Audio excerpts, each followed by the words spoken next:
That's me. That's the world. That's me. Let's do this. I forget where they're. Denmark.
The York Revolution is on Sports Radio 1350 WOYK. Here he swings and hammers it. Watch this one go. It's a game winner.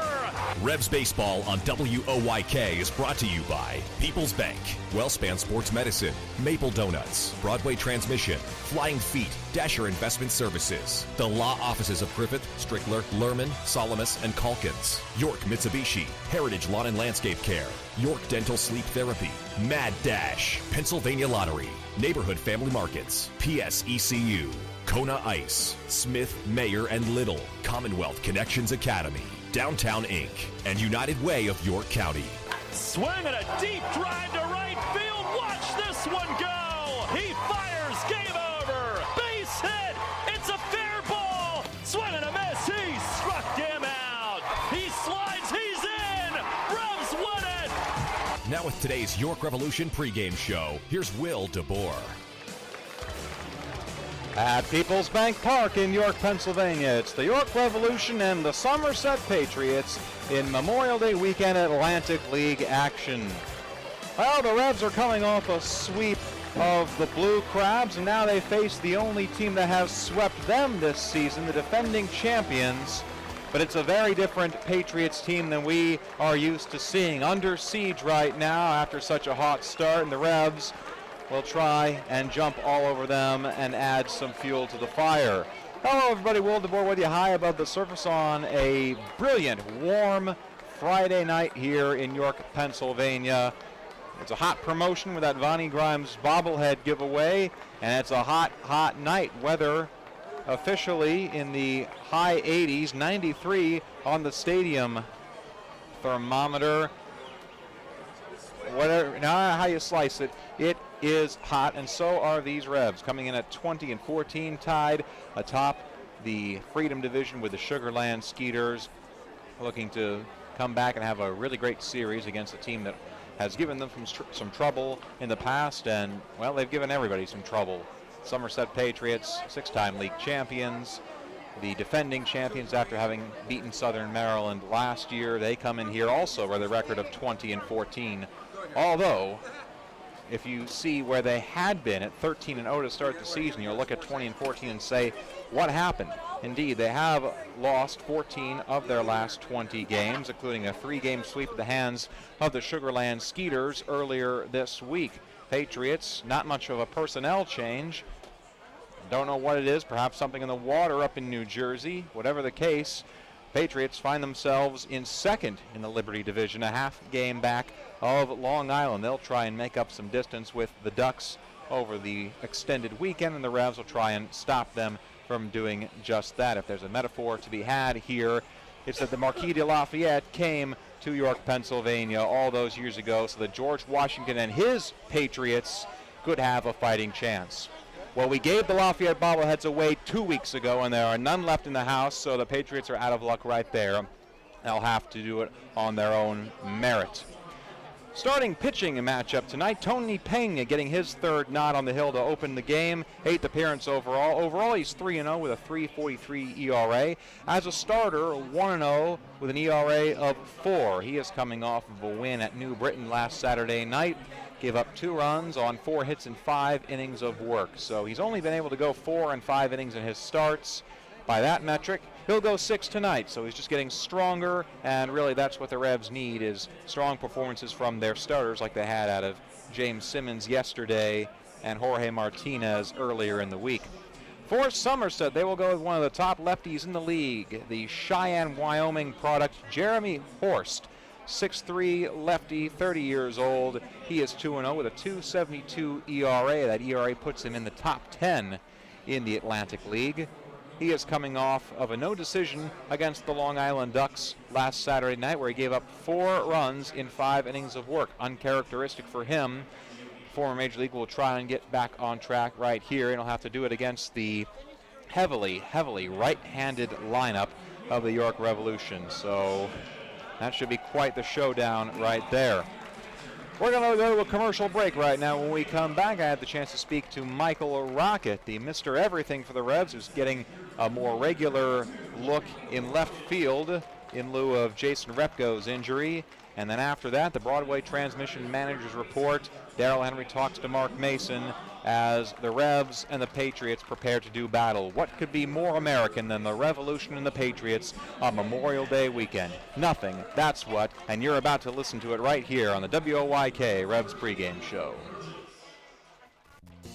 Get into the ball game with great savings and great weekly specials at your Sure Save neighborhood markets. Use your gold card every time you shop, and you automatically receive savings and rewards. And get incredible deals on the new Best Yet brand products at Sobel's Markets, Wetzel's Market, and also at Nell's Market Fresh Foods. Always a hit and always great savings. This Sunday, join the York Revolution for Princess Day. Meet Anna and Elsa of Frozen from noon to 2. Play in an inflatable castle. Make your own crown and enter to win a drawing of Elsa in a Revolution jersey. Get details and tickets at YorkRevolution.com. Princess Day, where People's Bank Park is an open door. Join me, Steve Zabin, mornings at 6 on Sports Radio 1350 WOYK.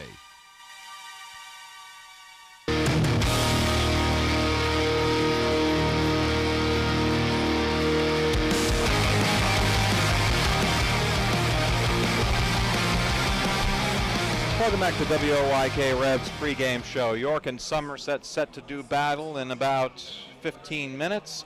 Michael Rocket has been known for many things, from his glasses to his artful shoes to his family that's a mainstay here at People's Bank Park.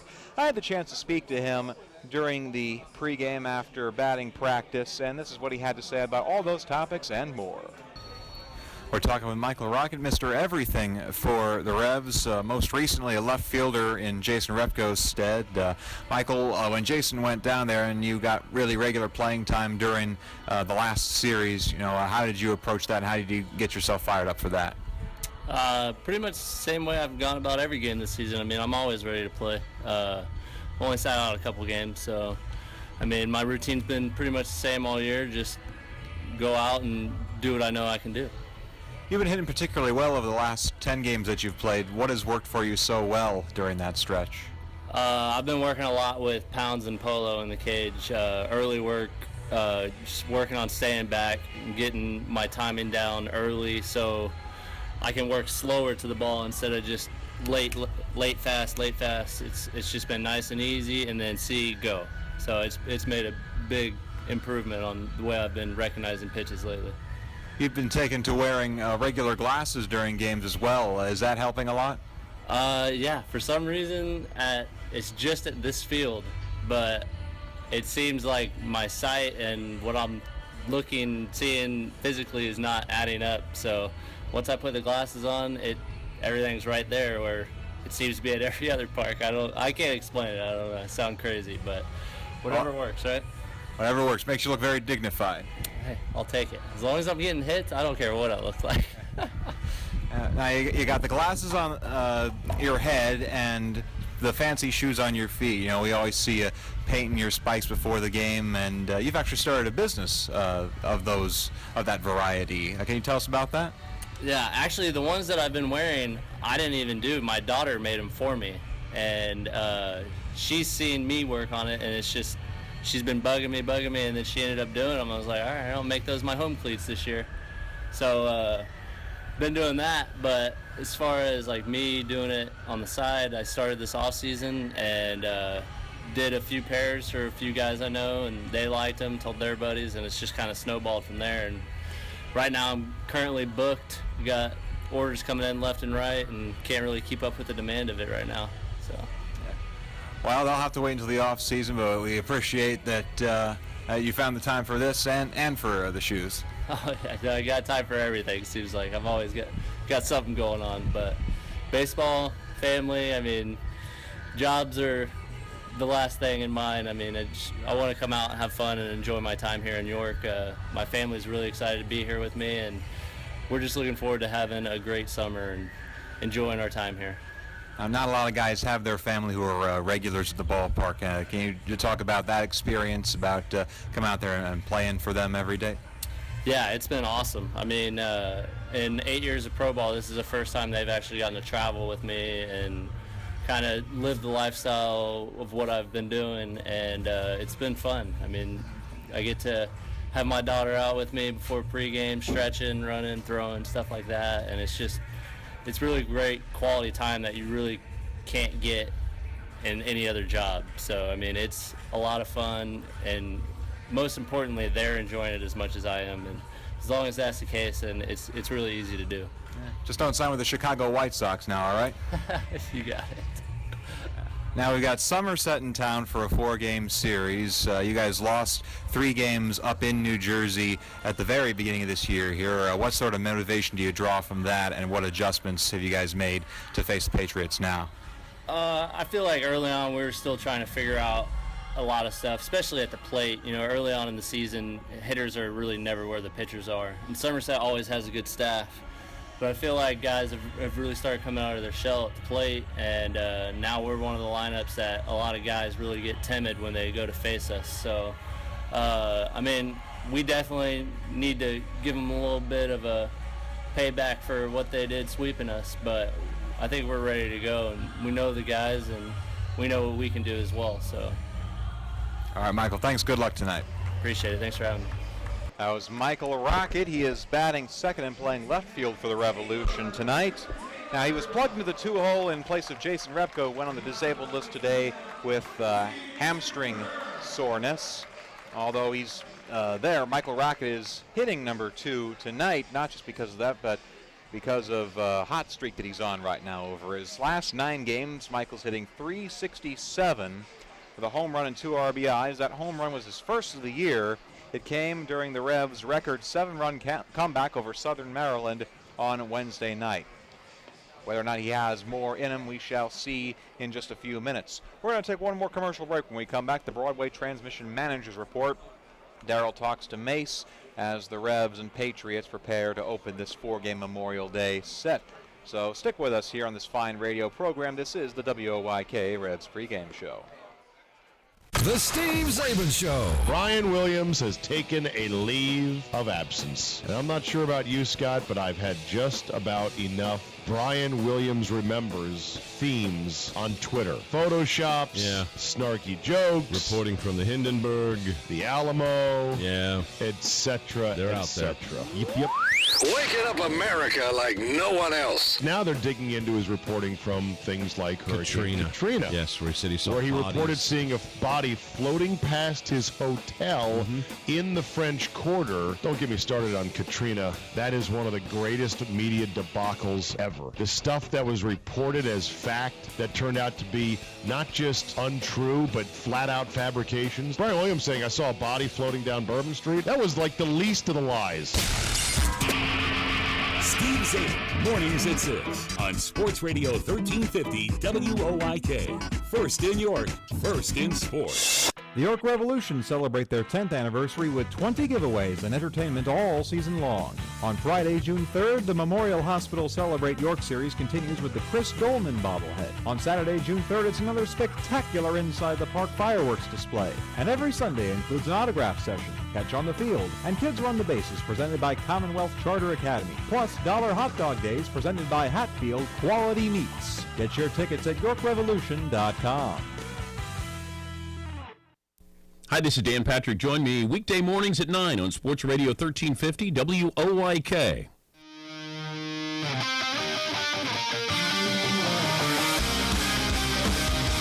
Fans, it's time to go inside the clubhouse for the latest on your York Revolution and tonight's matchup. It's time for the Broadway Transmission Managers Report. Now, here's the manager of the Revs, Mark Mason. Well, May's pretty well-pitched game yesterday after a tricky first inning for Simmons and an eventful first inning for both teams. What were your thoughts on the way he settled in, and obviously a really good bullpen combo effort after that?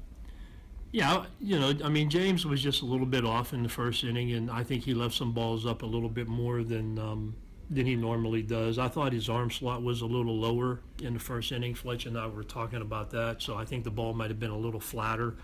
It wasn't like he was getting hit really hard, but it was some ground balls up through the holes in the infield. But, he settled in and he found the arm slot after that and pitched really well. How much does it change what you're able to do in the bullpen with two lefties now, where you used Checo for only one hitter and then went to Gailey? It's maybe an option you didn't have a couple of weeks ago. Yeah, well, it's a good option to have, obviously, and the way they had their lineup, they had their left-handers back to back. Obviously, you can pinch it with right-handed guys on the bench, but we had right-handers getting up behind Frank anyway, so I think we would have been okay for that too.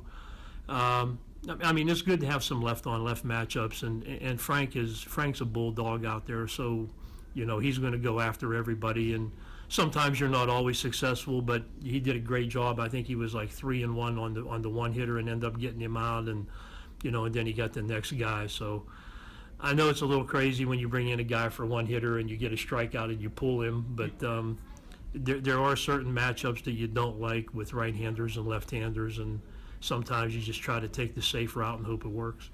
It was another game where your offense really made the opposing pitcher work.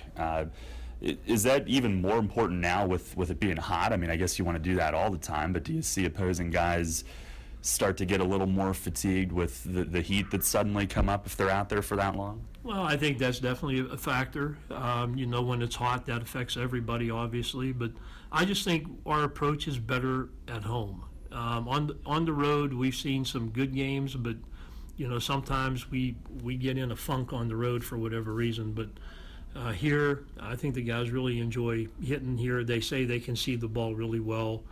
And, from taking all the batting practice here, they know the ball can leave the yard everywhere. So it's not like you go to certain fields, you either have to pull it or try to hit it the other way to get a home run because the other part of the park is way too big to try to do that. So I think knowing that the ball flies everywhere here, guys are a little more patient. And, if you're going to be pitched away, they take that. And if they're going to try to jam them, they look for that.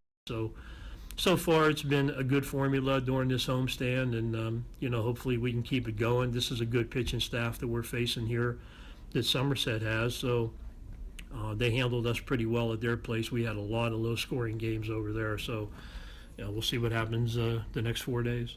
And 3 roster moves today. You put Repko in the DL to give him a chance to get healthy, and the 2 new guys, Alfredo Marte and Charlie Thurber. What did you hear about them? And I know you had them take their first batting practice session earlier today too.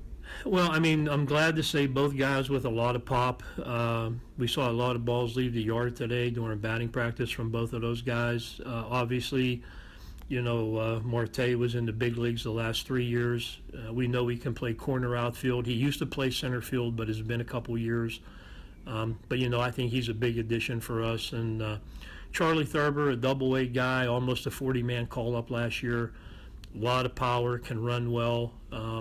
So we just, with the guys that are tweaked here and certain things we have going on with our roster right now, I'm trying to protect where we're at and have the guys on the premises where if something happens, we can get them right in there. And also it gives me a chance to rotate some guys and rest some guys too. So we need everybody that we have. And, I think these 2 guys will be good additions for us. Lastly, Tony Pena starting tonight. That last start at New Britain last Saturday, once he got through that first inning, really cruised. And what did he show you as a guy that's, trying to get to the point where he can go 5 or 6, and he did go 5 in that one?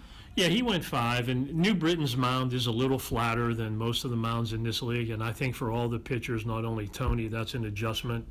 So I think in the first inning you saw some pitches that were a little more elevated than they normally would be.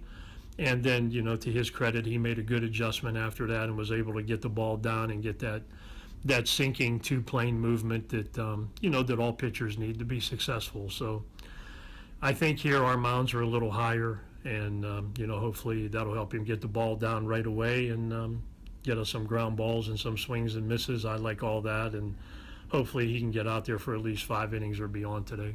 All right, Mace. Thanks a lot. Good luck tonight. Thank you.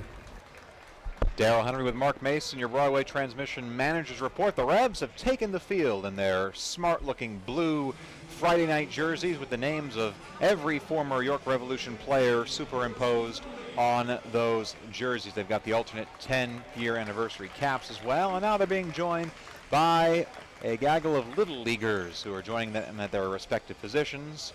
And in just a few moments, we will head over to the public address system for the national anthem. In fact, that is right now.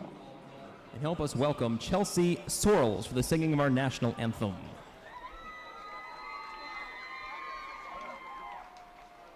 Oh, say, can you see by the dawn's early light what so proudly we hailed at the twilight's last gleaming, whose broad stripes and bright stars through the perilous fight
Yes, it does. Lovely rendition of our national anthem there in the 4/4 time. Usually it's in the waltz.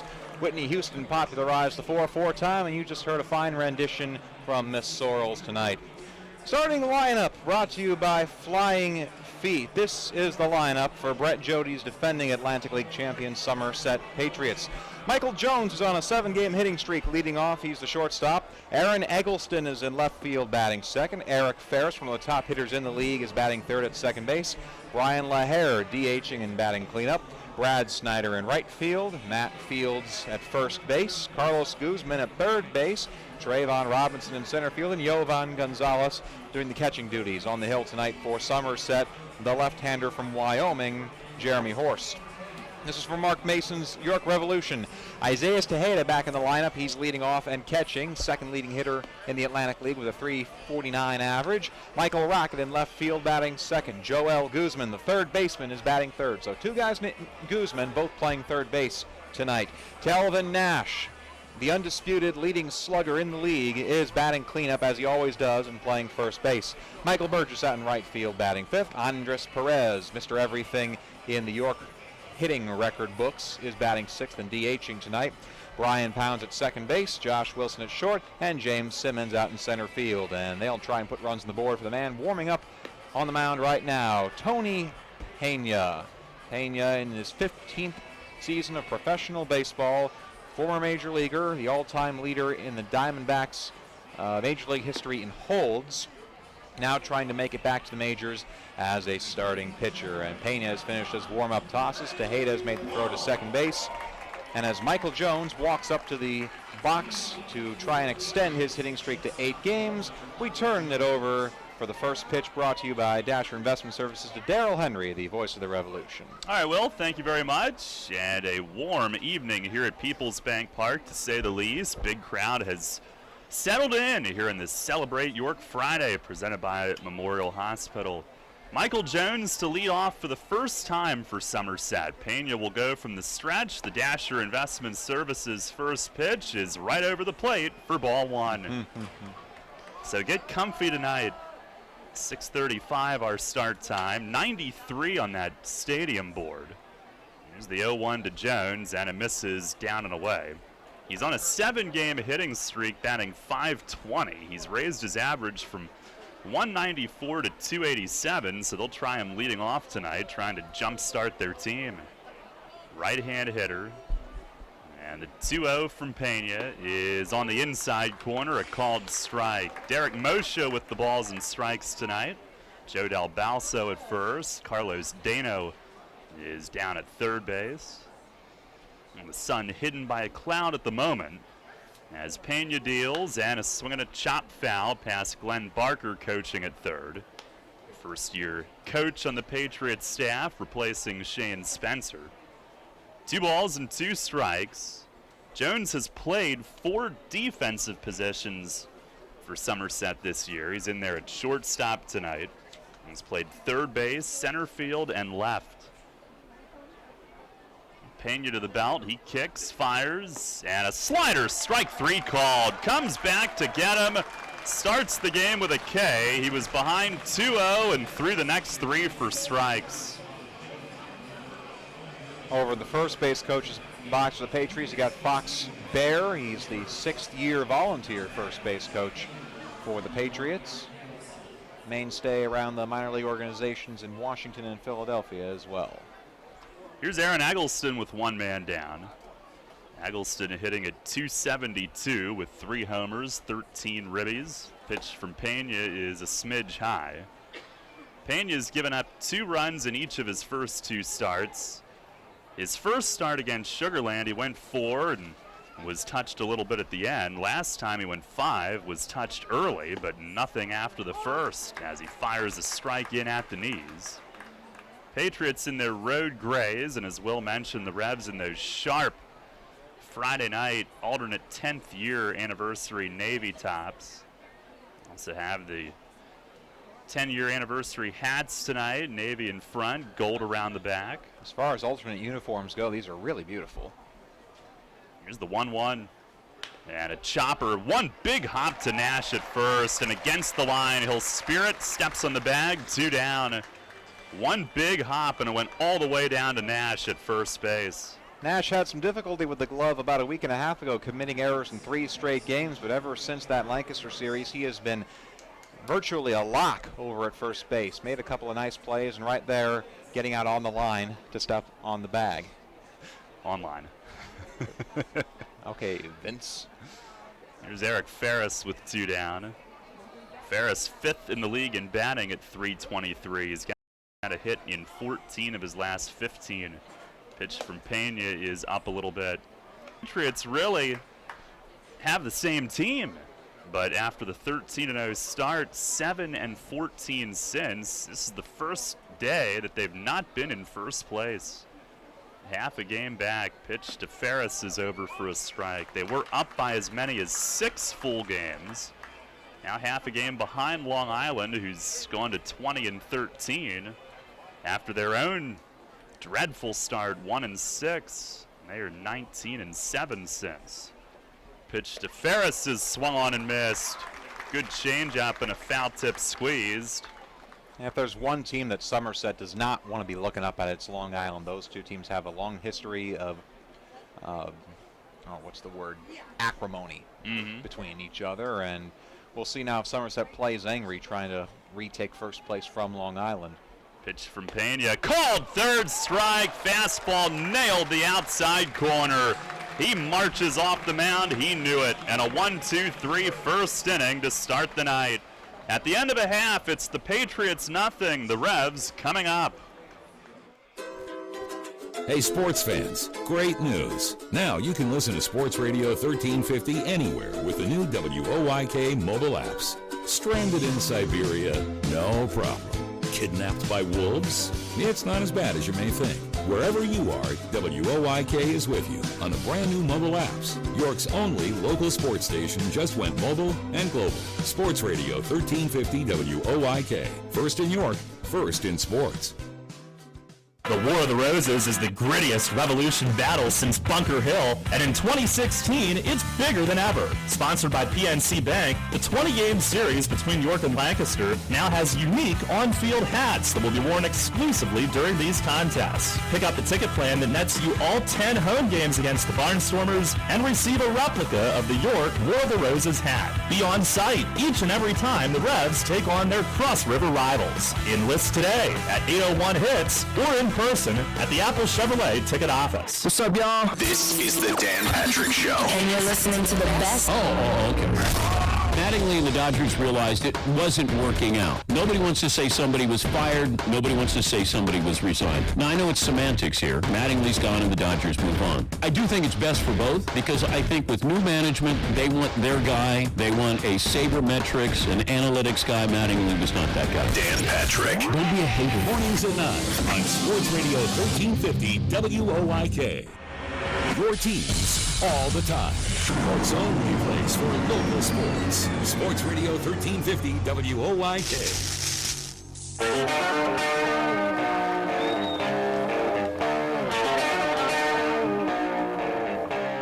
1-2-3 first for Tony Pena. The Revs come to bat with Isaiah Tejeda leading things off against lefty Jeremy Horst.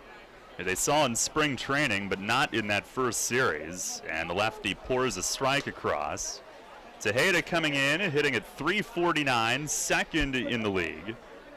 Had the day game off yesterday. And the next one is high and wide.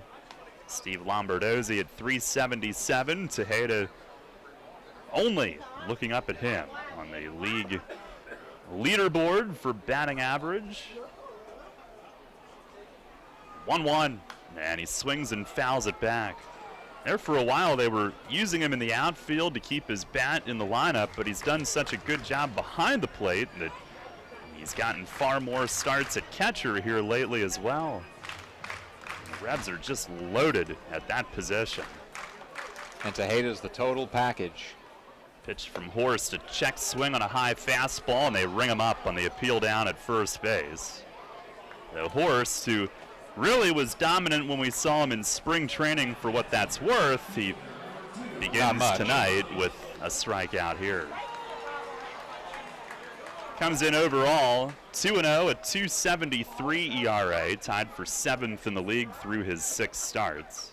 About a hit per inning, 33 innings, 32 hits. As he misses wide on Michael Rocket. 8 walks, 21 Ks for the lefty. Nice pregame chat with Rocket tonight. And the pitch to him is just off the corner outside, 2-0. You can see his spikes from all the way up here. That looks like a neon orange that his daughter painted on there.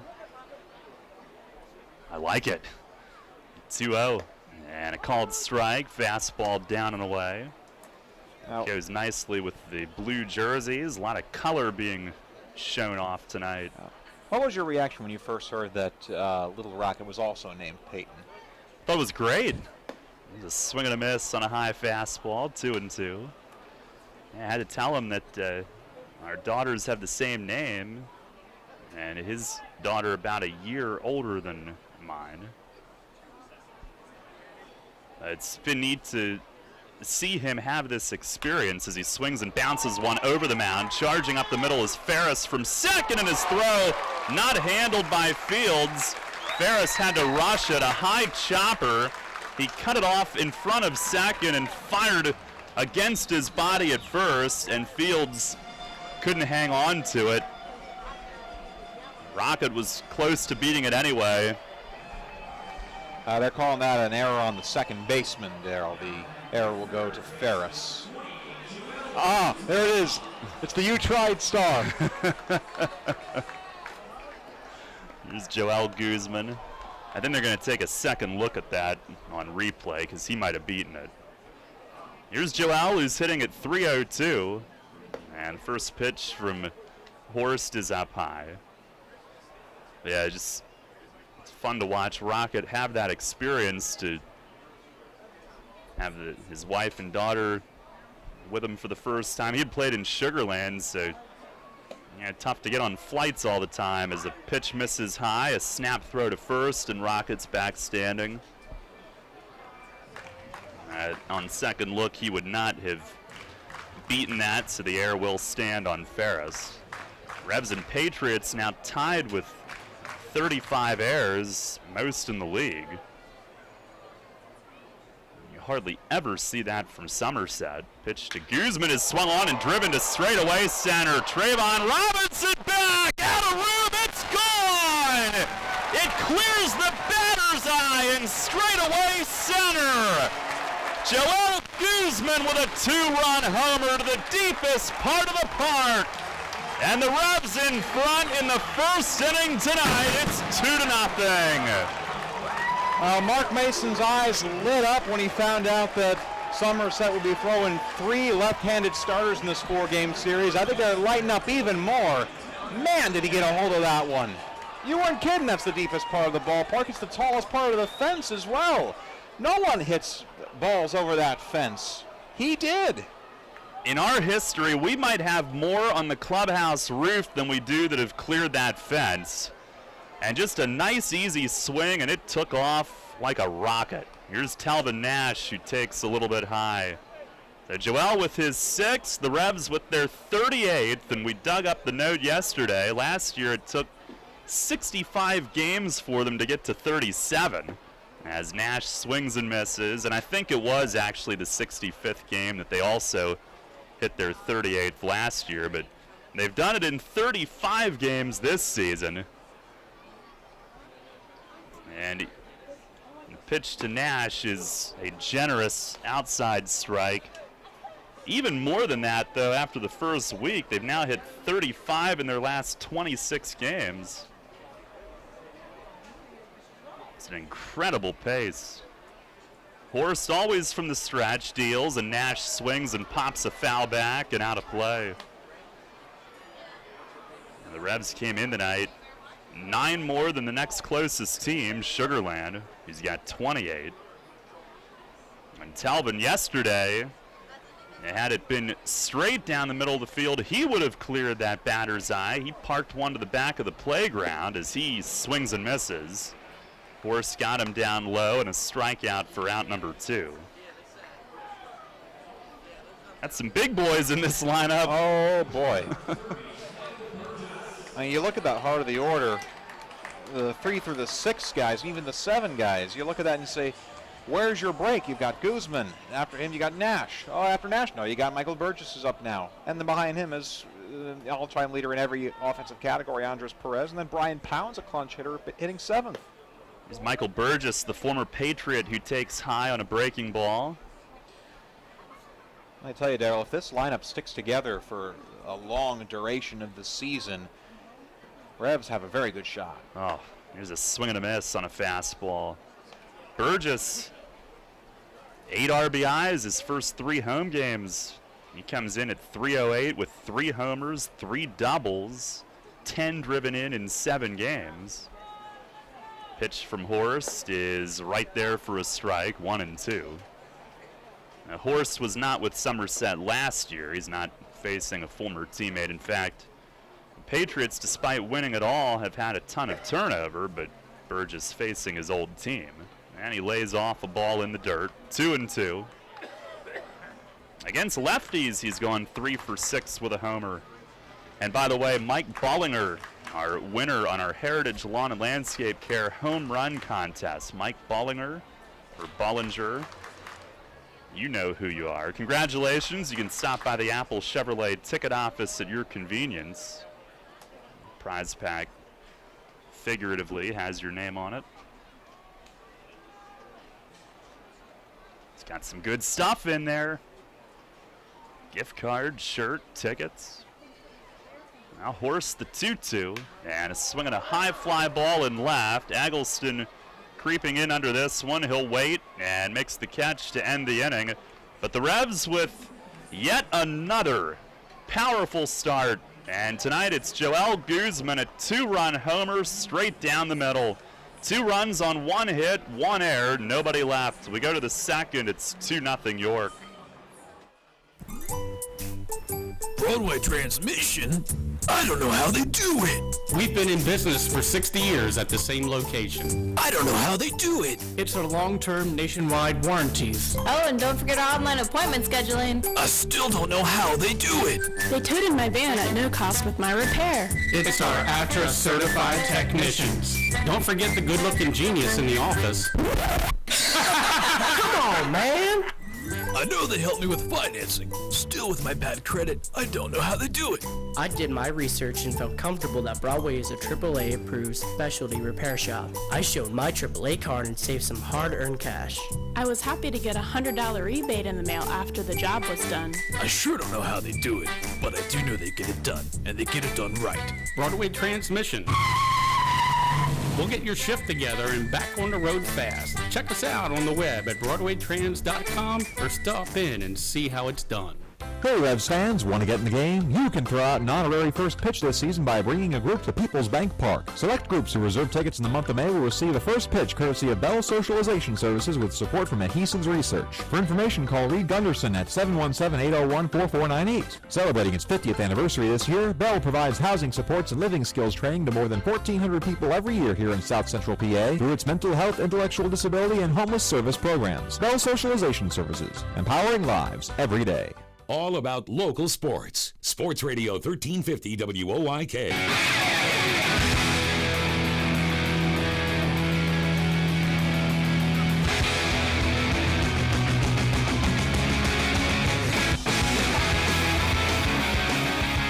Revs on top 2-0 as we head to the second tonight. A couple of comeback wins in that series against Southern Maryland, but one thing the Revs have done is score early in games, and they've done it again. First pitch of the inning on Brian LaHare. He trickles a foul out in front of the plate. Left-hand hitting cleanup man and a former Major League All-Star with the Cubs. He's turned it on of late, hitting .274. A bit of a slow start for him. 3 home runs, 17 driven in. He'll DH for the Patriots tonight. Pena kicks and fires, and over the outside corner, that's a called strike. The Revs went through a stretch on the last homestand where they scored first in 9 straight games here. Perhaps another streak that they're about to start. It's definitely been a strength of theirs this season. Pitch from Pena is swung on and torched foul. LaHare a little bit early as he slams a liner down into the corner and right. Pena 2 strikeouts and a ground out in that first inning. Will face the middle third of the order here. 2-0 lead here early. He was down 2-0 in his last start, but the offense hit 4 homers in what ended up being an 8-4 win at New Britain on Saturday night. Making his 3rd start this season, and Saturday, 5 innings, his most since 2010 with the White Sox, the last time that he actually intended to start. Pitch to LaHare has popped up, and at second base, it's Brian Pounds eyeing it up. Hardly has to move, just a little tiptoe under it, couple steps back on the grass, and there's one away. Normally at this time of night, Pounds will be fighting tooth or nail for the sun for a good look at that ball, but with a pack of clouds that has flown over us here, it was really no trouble for him whatsoever. It's even cooled down a little bit because of the clouds, so I'm sure these fans in the seats would certainly appreciate. Here's another left-hand hitter, Brad Snyder. And pitch from Pena is swung on and missed. Snyder hitting at .263, 3 home runs and 12 driven in. Another guy with some big league time to his name. Pena made a couple of starts rehabbing at the rookie level with the Angels, coming off Tommy John a few years back, as he fires and a backdoor slider for a strike. But these are the first starts that he has truly intended to make. And those rehab starts are just to get a guy in and control his pitch count.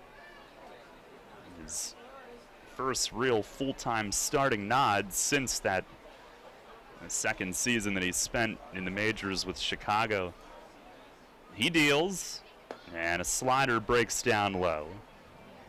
Of course, before that, a great setup man with Arizona. Lights starting to flicker on here. 1-2, and a bouncer foul, first base side. You've got to be a great pitcher if you're going to be a great setup man in Arizona. Next to Colorado and Texas, that is one of the places that the ball just flies. You can't keep anything in that park.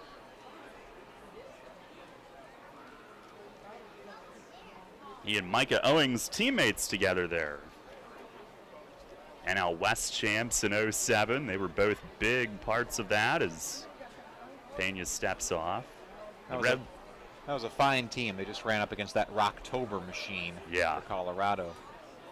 Fastball inside misses, 2-2. Revs today adding another former Diamondback in Alfredo Marte. Also with the Angels last season. And he and Charlie Thurber both available on the bench tonight. Pitch from Pena is cued, foul off to the left of home plate. You can read more about those guys at Blog to Blog Champs, the official blog of the York Revolution. Synergy! And if you're a lazy typer, the link is on YorkRevolution.com. If you're a 2-finger typer and want to save time. Pena will try it again, a lengthy battle. He fires and missed down and away. Snyder's been in the majors with the Cubs and Rangers, most recently 2014 with Texas, a total of 30 big league games. Did have a couple of home runs at that level. Last year hit 26 homers in Korea. Now Pena straightens up and sets. The payoff pitch. Swing and a miss. He got him on a 3-2 slider. He was not worried about missing with the breaking ball and having his first base runner of the night. He's got as much confidence in that pitch as anything and has his 3rd strikeout out of the first 5 hitters. 2 down. It's a 2-0 lead here in the second inning. And he'll face Matt Fields, a playoff hero for Somerset last year. Big presence from the right side, and he takes a belt-high strike. Fields hitting at .239, 3 home runs. He's driven in 19. He has struggled with the strikeout. Second in the league with 42 Ks. Here's the 0-1. And that's right over the inside corner for a ball. That's twice tonight. Pena's been squeezed.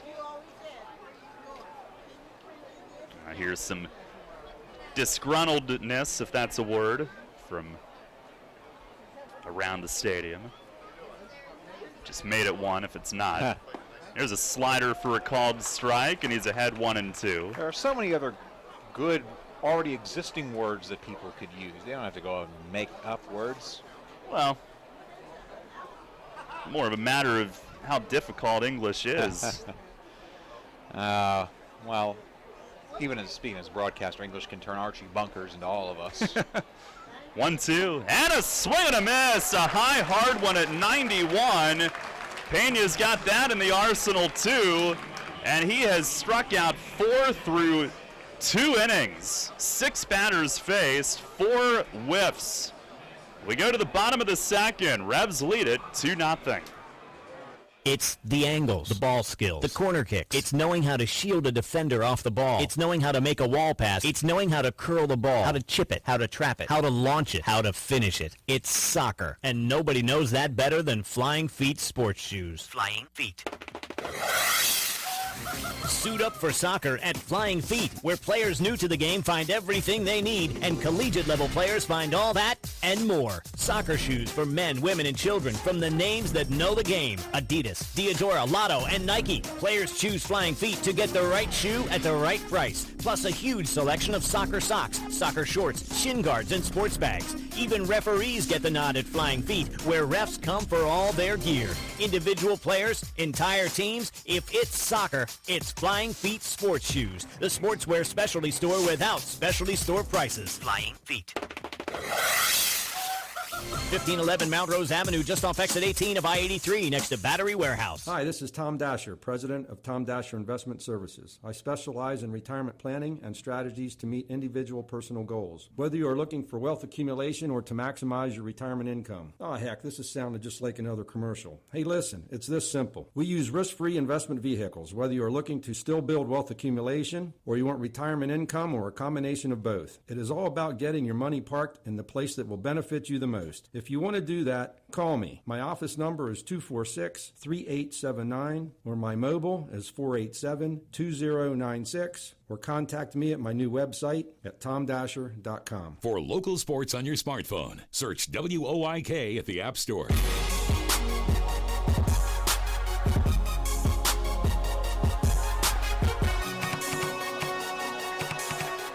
Revs on top 2-0 as Andres Perez comes to the plate. Bottom of the second inning. Jeremy Horst's first pitch misses up and away. The home run that he gave up to Guzman, only his second allowed this season. Here in start number 7 for the lefty, who at one time was involved in quite the trade as Perez swings and misses. He was traded from the Reds to the Phillies after the 2011 season for Wilson Valdez, who of course spent the last 2 years with York. Horst, the converted reliever, delivers and misses low. Perez held hitless yesterday. He comes in still 3 hits away from 500 with York. He's got that hit record under lock and key, but about to become the first to 500. And he swings and fouls one back. That'll be a roof ball. Batting at .248, 4 homers. He DHs tonight. Yep, he's within 3 hits of the 500 with York, and then his next hit after that will be his 1,000th in his professional career. Has a chance to knock that out, a double whammy in one night. Swings here and grounds one up the middle. There's number 498 and 997 on a ground ball single up the middle. Had 2 strikes on him, but he's on base to start the inning. And back in the hit column tonight.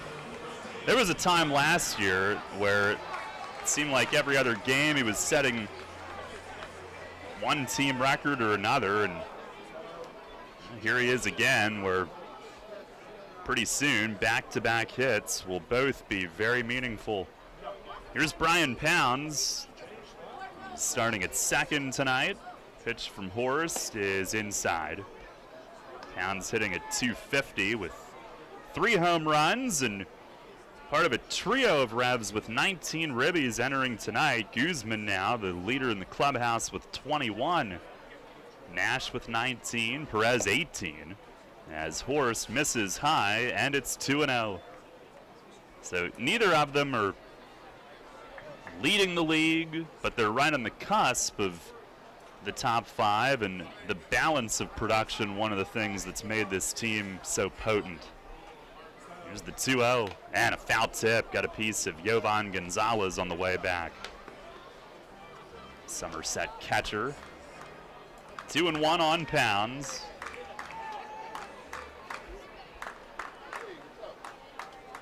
Returned home with a flourish in the sweep against Southern Maryland. 5 for 10 with a double, homer, and 5 driven in.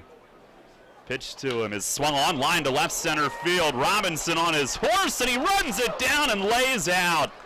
Reaching across his body to catch it, and then laid out as his momentum took him to the ground. He hangs on to it on a half dive. He caught it upright, but then went down. And Pounds couldn't shoot the gap past the speedy Robinson, who runs it down for out number 1.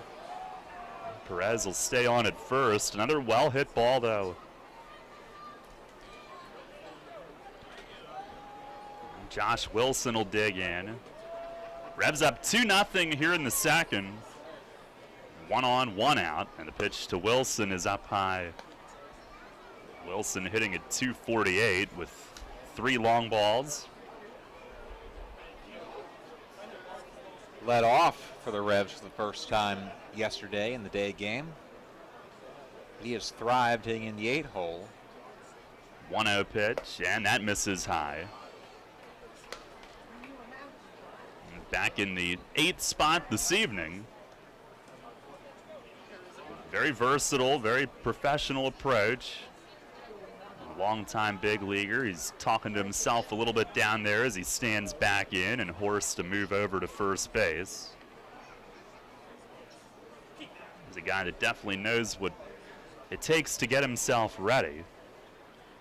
Had a hit in all games of that sweep against Southern Maryland. Here's the 2-0, and that's outside. Revs at home have won 5 straight.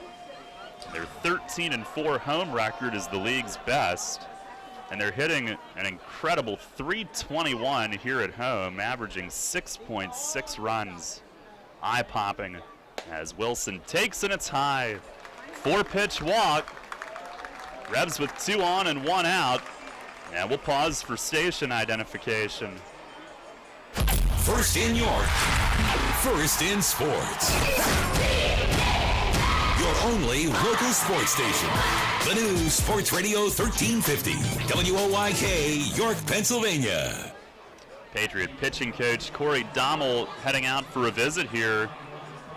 Horst has been one of the most consistent starters in the league early this season, but Revs with the 2-run homer in the first and a threat here in the second inning to extend that 2-0 lead.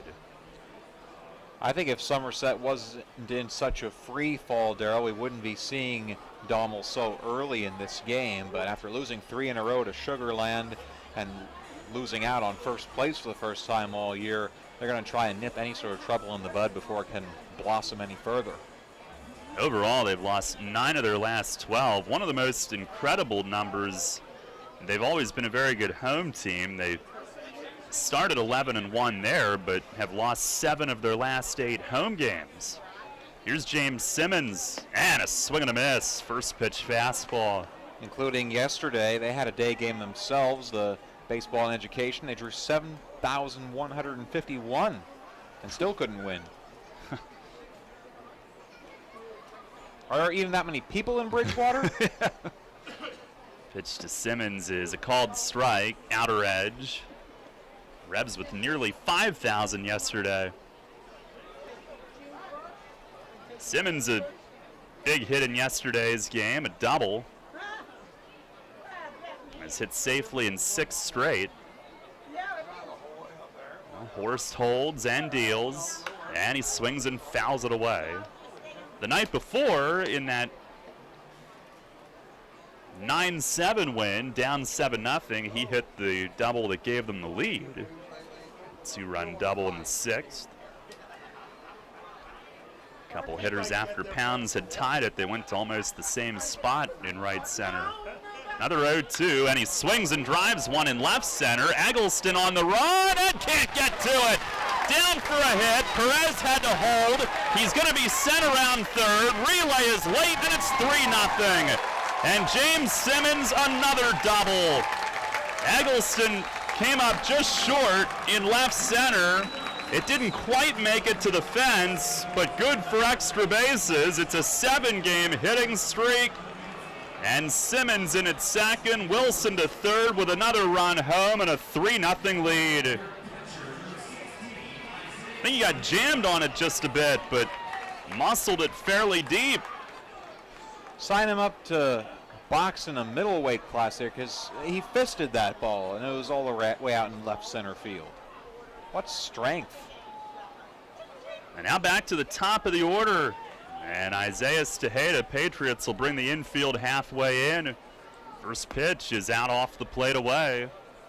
3-0 the lead. Simmons produces again. Has a hit in 7 straight and another big double. 3 straight games with a double for him. And the 1-0 pitch, swing and a foul back to the net. Tejeda with a good cut. Was rung up on a check swing strikeout, his first at bat. Simmons actually an extra base hit now, and 6 of the 7 games on the streak. 1 home run, 5 doubles, 1 single. The 1-1, and in the dirt, Gonzalez blocks it. Revs a chance to go up big here early. And with Simmons' speed at second base, could be 2 runs if Tejeda can punch one through.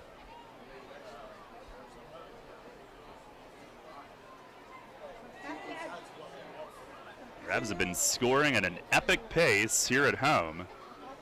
Now Horst to the belt, and the 2-1 swing and a looper foul straight back. Got in on him there. Somebody made it. Good grab on that down in the Dietz and Blewett Insurance Diamond deck.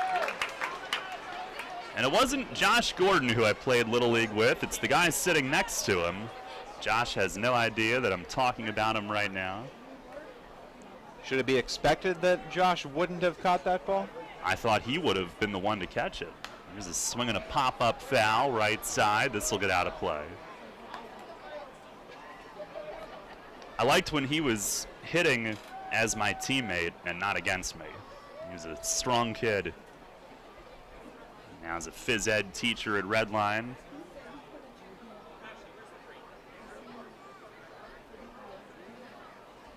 Long look in, Horst ready with it. Another 2-2, and a swing and a drive in right field. Snyder back on it, it is gone! Isaiah Tejeda, his first Revolution home run! And he goes to the opposite field for a 3-run shot. That'll get the runs home, 6-0 here in the bottom of the second inning. Well, Tejeda sort of got robbed of a home run in Lancaster, ended up with a double on a ball that appeared to bounce off of a stanchion beyond the wall. Umps ruled that it bounced off of a wall. No controversy about this one, just a good, clean Oppo taco. That thing rattled around in the front section of the picnic area, clearly out, as Michael Rocket foul tips the first one back. He had a little fist pump as he rounded first. He wanted it, and it got out, and the dugout loves it. All smiles here early again tonight. They're having some fun. Here's a foul tip, and that drilled Gonzalez again on the ricochet back. Tejeda really with his second, but on the stat sheet it's his first. And then Snyder put his hands up to his ears waiting for the cannon in right field. Pitch to Rocket, a swing and a miss on a high curve. And Horst now with his 3rd strikeout. Well, the Revs' next home run will be their 40th as a team, and this is game number 35.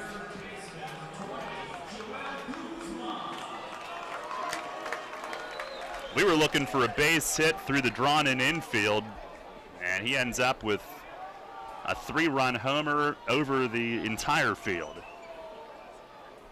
Here's Joel Guzman, who hit one to almost East York in the first inning. The pitch to him is up and in, a 2-run homer to dead center. His 6th of the year. We were just talking the other day about how the Revs have all these solo home runs, but tonight a 2-run and a 3-run. Pitch to Guzman is way upstairs. That is only their second 3-run homer. Andres Perez, the other one, the walk-off shot against New Britain. They have one grand slam. That was Burgess 2 nights ago. As Guzman watches one a little low and Horst a long look in, rather disgusted. 3-0 to Joel, who's now 7 for 13 on this homestand. And he takes high, and he's got a walk. Revs with their second free pass against Horst. Both of them 4 pitches. And you don't want to walk him with Talvin Nash on deck. That's who he'll face next. Nash, a strikeout victim in the first. I'm still coloring in diamonds in the book. 6-0. Pitch to Nash is swung on and fly to right. Snyder comes in on this one. He'll wait and make the one-hand grab to end the inning. But the Revs put up another 4 spot. They've had a boatload of 4-run innings here already this week. They do it on 3 hits and 1 man left. We go to the third. It's York 6, Somerset nothing. The more we help the ones in need, the more progress our community will make. By focusing on quality education, income opportunities, and basic health care, all of York County can have access to the building blocks of a good quality of life. Together we can load the bases for our community. And hit a home run.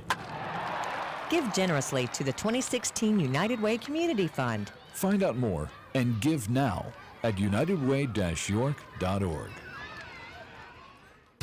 Money and business are essential to the strength of a community. So is cheering and celebration and music and fun.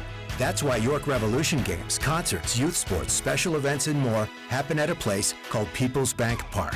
People's Bank has been serving York County for more than 150 years. Always cheering, always celebrating, always committed to the things that make York County great. And to you having a great time at People's Bank Park. People's Bank, member FDIC, equal housing lender. Ross Brothers Barbecue is serving up the hits every Saturday night this season at People's Bank Park. Stop by Arch Street Eats on the third base corner and load up on delicious, fresh-made local barbecue. All of Ross' sauces and sides are made from scratch daily. All meats are smoked for an authentic barbecue done right. Ross Brothers also offers drive-through, dine-in, and carry-out from the restaurant at 3096 Carlisle Road in Dover, as well as delivery and full-service catering. Ross Brothers can cater any sized event from fundraisers to graduation parties to weddings. Ross Brothers Barbecue every Saturday night at People's Bank Park. Your teams all the time. York's only place for local sports. Sports Radio 1350 WOYK.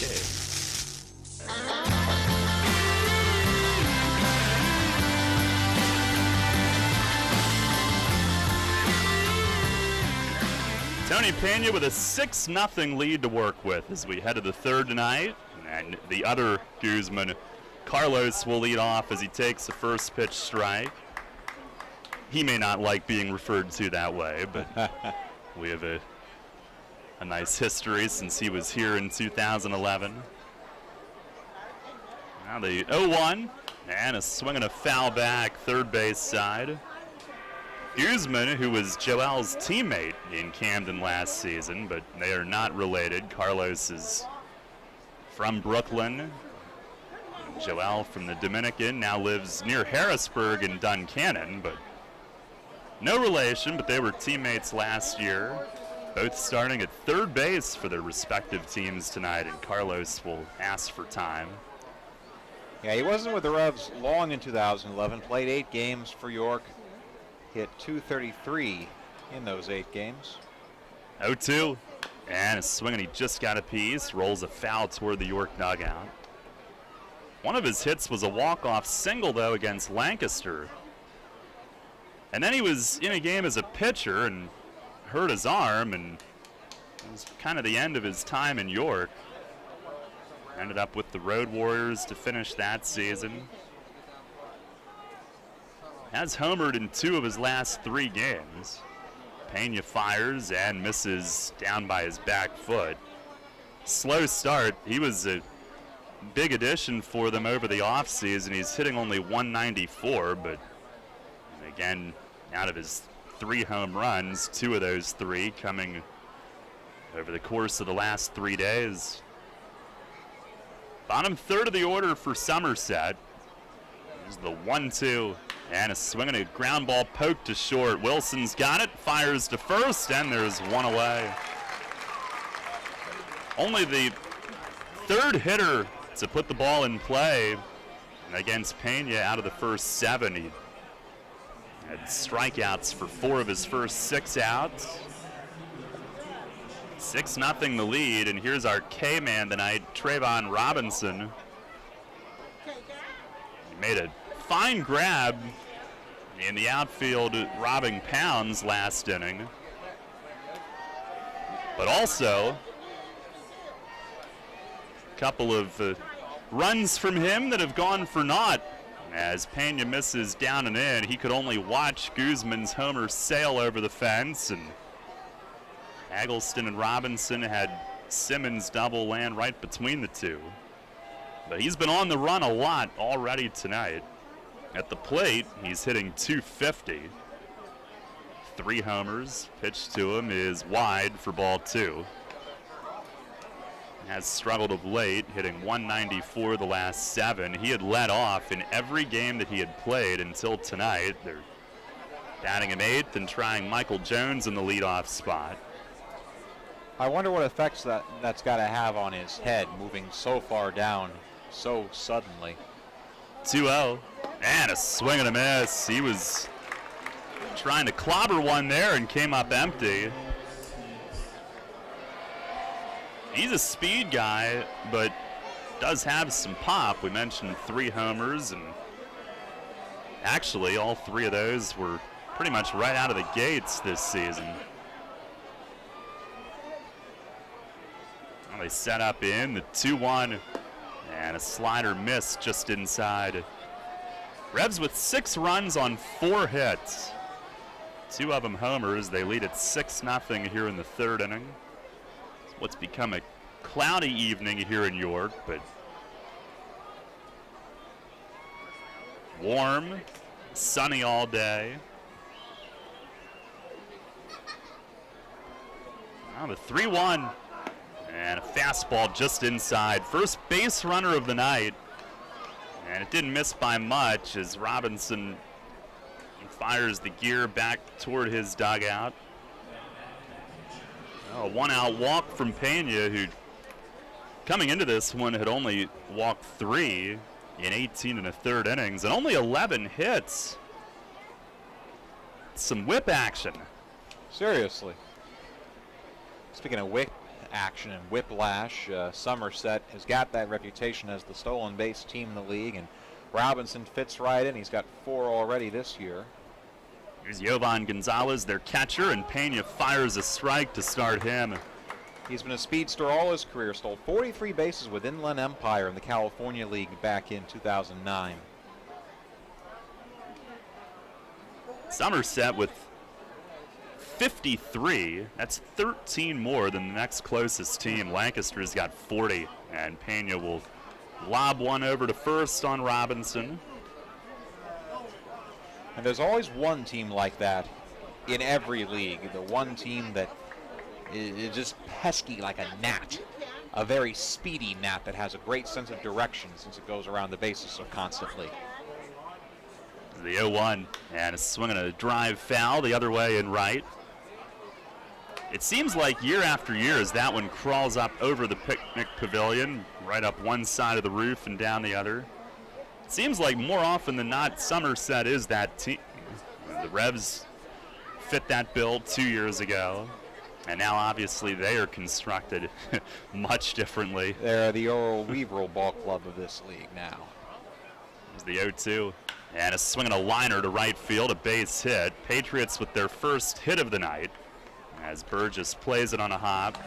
So the 8 and 9 hitters are the first to reach. Well, I think it says a lot about Mace, too, Will, that 2 years ago he built and managed a speed team to the postseason, and this year he has built and is managing a power hitting team in first place. Goes to show you he's not just a one-trick pony. Good baseball mind, that Mark Mason.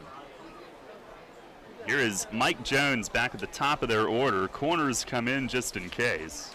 And Pena the pitch, it misses inside. And he's writing that success up the record books as well. Needs just 17 wins to pass Etch as the all-time winningest manager in Revolution history.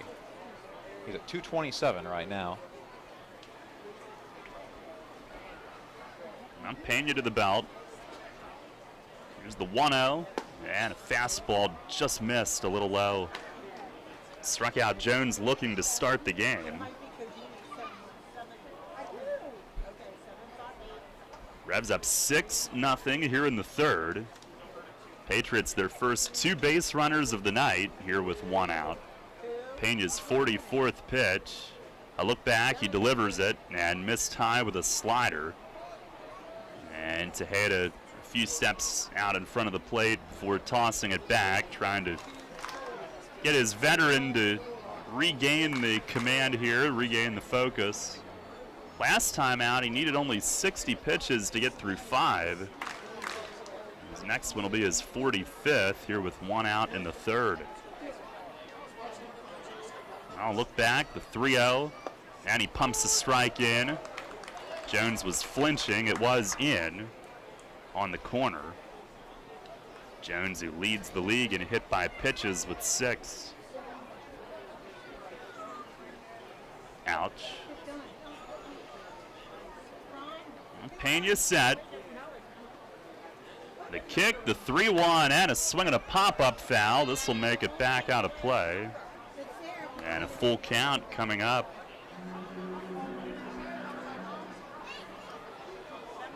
First of a 4-game Memorial Day weekend series. Revs were swept in 3 games in 2 days at Somerset to end that first road trip. And they're coming off their second sweep in the win column.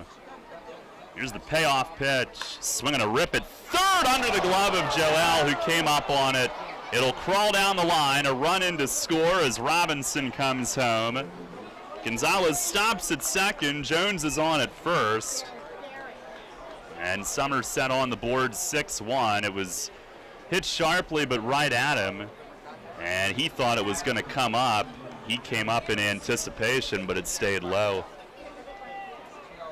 Now each team with an error now tonight. Neither team brags about it, but they are 1-2 in the league in errors. Golf score, that's the winner, right? By fielding percentage? That's right. Here is Aaron Eggleston, who takes the strike.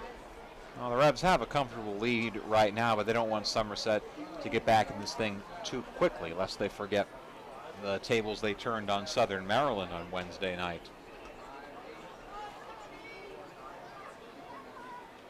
On the 0-1. Oh, down and in. I heard a double click, but that was Tejeda blocking it. Just missed Eggleston's feet. One good sign that if Somerset's bats start to get going right here, York has got their bats going as well. In those first 2 innings, they scored more runs than they scored in the entire 3 games they played against Somerset in April. Yes. Lost 2-1, 5-0, and 4-3. The 1-1 swung on, and a ball topped off the plate foul, first base side. And they're all leaning over the railing to see who can reach it. Like Castillo and Neal. And Chong was ready to catch them if need be. That's a good athletic trainer. I think the pitch count for Pena is like the one thing that has not gone according to plan here early, and part of that is all the strikeouts, but the Revs do have bullpen activity. And Pena Stuff, who was so electric in the first 2 innings, has tapered off a bit in the third, much like you'd expect from a career reliever. Fires home, and a swing and a pop-up. Wilson at short, and this will be infield fly rule anyway. He backs out onto the grass, makes the catch, and that's out number 2. So the first run this inning, unearned. Hopefully it's the only one, but they will all be now, as that is out number 2. And Fletch will make his way out to the mound and have a word with Pena to try to help him finish off this third inning, with Eric Ferris coming up. 6-1 the lead for York. Check out our WellSpan Sports Medicine injury report, and the Revs placing Jason Repko on the DL earlier today. So he will focus solely on getting that hamstring feeling right. Somerset with David Vidal on the DL, a quad strain suffered pretty much right away at the start of the season, and he missed that first series in April and still hasn't returned. It's your WellSpan Sports Medicine injury report. Well, Ferris, the 3-hole hitter for Somerset, and their top batter average-wise, struck out looking in the first. That's who Pena will face with 2 on and 2 out. First pitch is right there for a strike. A cutter to get him ahead. Don't want to give them any glimmer of hope of mounting a comeback tonight. And you don't want them to turn it around in your park. It's the 0-1, and it misses outside. It's the danger with Somerset. It's the same team that did start 13-0, and if anything, they are really, really due. Pena. I'll look back, and the 1-1. And a fastball missed a little high. That one at 89. It's pitch number 54. Yeah, talking to Justin from the other booth earlier in the day, he says the team, the Patriots, are pretty much somewhere in between the 2 extremes that we've seen this year. 2-1, and a swing and a bouncer just past Pena. Wilson up the middle. He'll flip it to Pounds at the bag to end the inning. A 6-4 fielder's choice. And where's Josh Wilson when you need him? He's right there. He gloved it, flipped it to Pounds just in time for the out. Only the 1 run scores on 1 hit, 1 error, 2 men left. We go to the bottom half of the third. Revs lead it 6-1. Take it from me, guys. You want to make life happier? Your wife wants a nicer lawn. The kind of lawn you see on Home & Gardens and Martha Stewart. Here's a hint. You're not alone. Call your pals at Heritage Lawn and Landscape Care. They've got a way with lush lawns that the ladies like. And as you know, happy wifey, happy hubby. Winky face. Heritage Lawn and Landscape Care. World-class care right in your backyard. 717-292-9994. Wednesdays are the worst. I've got to get the kids to school in time to get to work, then it's just one long day of meetings. But hey, at least I don't have to worry about making dinner. Kids eat free with People's Bank. Save money at every Wednesday home game. So now when the Revs are in town, I just pull into a People's Bank, pick up that week's coupon, and dinner is done. Revolution Wednesdays? Awesome. Revolution! Thanks to People's Bank, kids eat free at every Wednesday home game. No need to be a People's Bank customer. Just pick up your coupon at any People's Bank branch and do dinner at People's Bank Park. 1 coupon per child per game. Listen up, people.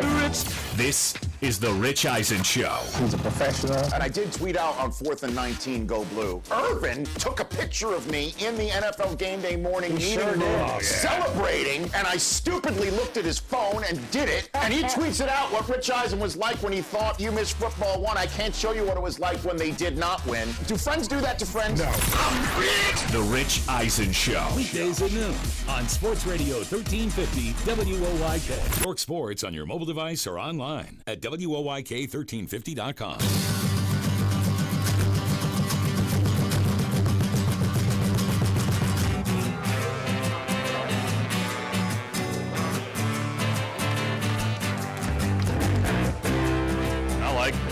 Long-time reliever Tony Pena worked out of the jam. Only the 1-run scores, 6-1 York. As we go to the bottom of the third, and Michael Burgess will lead things off. Retired on a fly ball to left his first time tonight. The Burgess, Perez, and Pounds facing Horst. His first pitch of the inning, a curveball inside. A 31-pitch second inning. Comes after a 23-pitch first. He deals, and a swing and a bouncer, and Horst able to reach it on the high hop, moving toward first base. He'll glove and underhand it for the out. That big body of Jeremy Horst, 6'3", just tall enough to snag the comebacker. Pretty good setup man for the Phillies a couple of years back after that Valdez trade. More connections in the Atlantic League with trades and whatnot.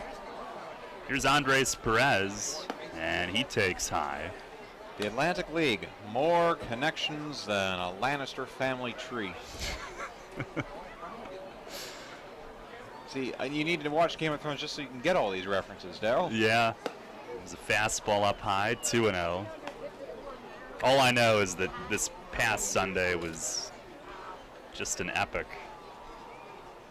It was. Everybody's heartstrings. No, we don't have heartstrings anymore. Swinging a pop up, second base. It's Eric Ferris under it waiting. And he'll squeeze it. Is that because of that episode? The strings are gone? Oh, they've been long gone ever since. I mean, I think the Red Wedding was when everybody just lost their heartstrings completely for that show. I know Dre watches it. Yeah? Yep. I know a lot of the guys do. There's a little something for everybody in that show. Here's Brian Pounds, who lined out to center his first time. Revs up 6-1 in the third. Pitch from Horst is in there for a strike.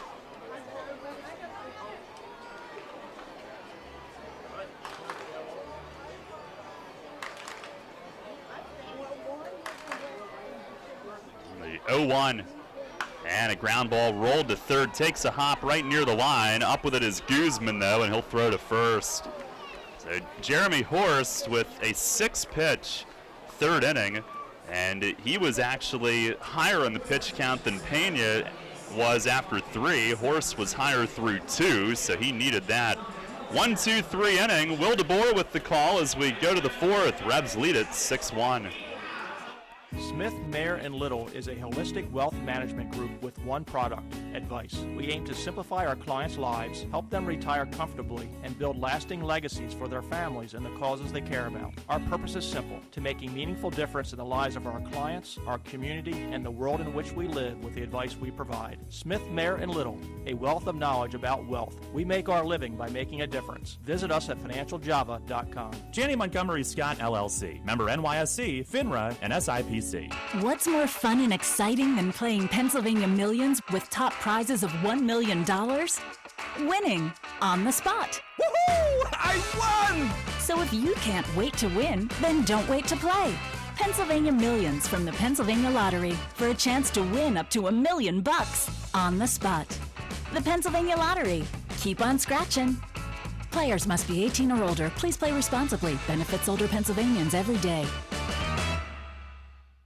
Eric Hosmer's got nothing on this. Mad Dash Grilled Cheese is comfort food at its finest. Mad Dash is Central PA's favorite artisan grilled cheese truck, bringing you creative concoctions with the freshest and most flavorful ingredients. Available for food truck festivals, weddings, corporate, and private caterings. Find Mad Dash this year along the third base line at Peoples Bank Park for all York Revolution home games. Call 717-574-5168 or visit online at mad-grilledcheese.com. Mad Dash Artisan Grilled Cheese. Welcome home. First in York, first in sports. Sports Radio 1350 WOYK.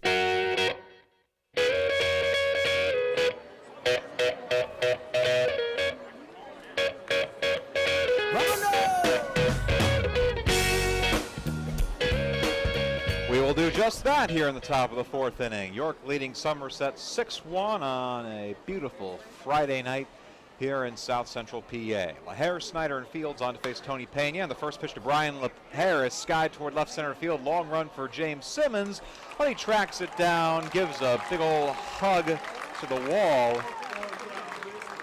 And that is the first out of the inning. Revs with 6 runs on 4 hits and 1 error. Somerset, 1 run on 1 hit and 1 error themselves.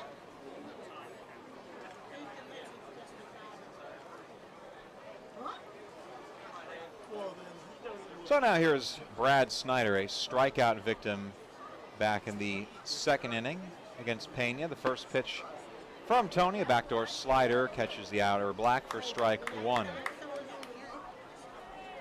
Snyder, rare major leaguer from Ball State University in Muncie, Indiana. Good old Mac school. 0-1, a wave and a tip into the mid of Tejeda. That's strike 2. Played 3 years for Charlie Cardinal over there on the east side of Indiana. His senior season hit .405 with 14 home runs and 61 driven in. Ended up getting drafted by the Cleveland Indians in 2003, the 18th overall pick. The 0-2 pitch, and there's a looking strikeout. Got him to the knees at 88 miles an hour. Tony Pena back in sync in the 4th inning, 2 up and 2 down.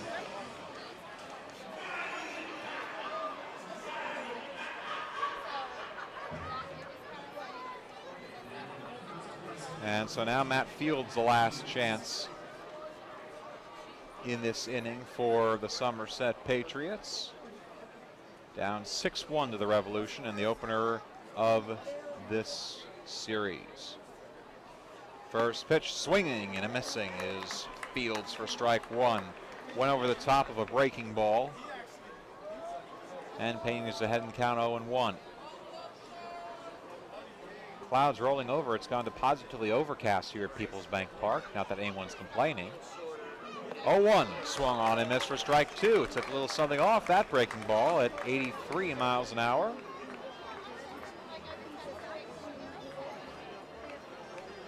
Now Tony's ahead in the count 0-2. Stands in, gets his sign from Tejeda. Now Pena's ready. He sets the belt, working from the center of the rubber. Here's the kick and the 2-2 pitch. Fly ball, shallow right field. Drifting towards the line. Who's going to call it? It's in the Bermuda Triangle, and Burgess runs it down. Michael Burgess comes out from right field to make the catch.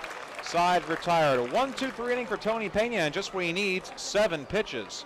Somerset goes down in order. Middle of the 4th, your score, York 6, Somerset 1, here on Revs Radio, WOYK. Come and celebrate 10 years of York Revolution baseball with the Celebrate York Series presented by Memorial Hospital. The series honors significant contributions from York, Pennsylvania's most notable events and favorite citizens with giveaways every Friday night home game. The series continues on Friday, June 3rd with a bobblehead of York High Zone NFL Hall of Famer Chris Dolman. Visit YorkRevolution.com for more details. It's the Celebrate York Series, proudly presented by Memorial Hospital for the York Revolution's 10th anniversary season. It's time again for York Mitsubishi's Memorial Day sale going on all month long with huge savings on all 2016 Outlanders, Lancers, Mirages, and Outlander Sports. Get 0% financing for up to 72 months or rebates and discounts up to $4,000. And as always, every new Mitsubishi gets our famous 10-year, 100,000-mile powertrain limited warranty. So stop by York Mitsubishi during our Memorial Day sale going on all month long just off Route 30 on Roosevelt Avenue, York Mitsubishi, where Mitsubishis always cost less. The York Revolution celebrate their 10th anniversary with 20 giveaways and entertainment all season long. On Friday, June 3rd, the Memorial Hospital Celebrate York Series continues with the Chris Dolman bobblehead. On Saturday, June 3rd, it's another spectacular Inside the Park fireworks display. And every Sunday includes an autograph session, Catch on the Field, and Kids Run the Bases presented by Commonwealth Charter Academy. Plus, Dollar Hot Dog Days presented by Hatfield Quality Meats. Get your tickets at YorkRevolution.com. Oh, shut up. Your county, your teams. Sports Radio 1350 WOYK. First in York, first in sports.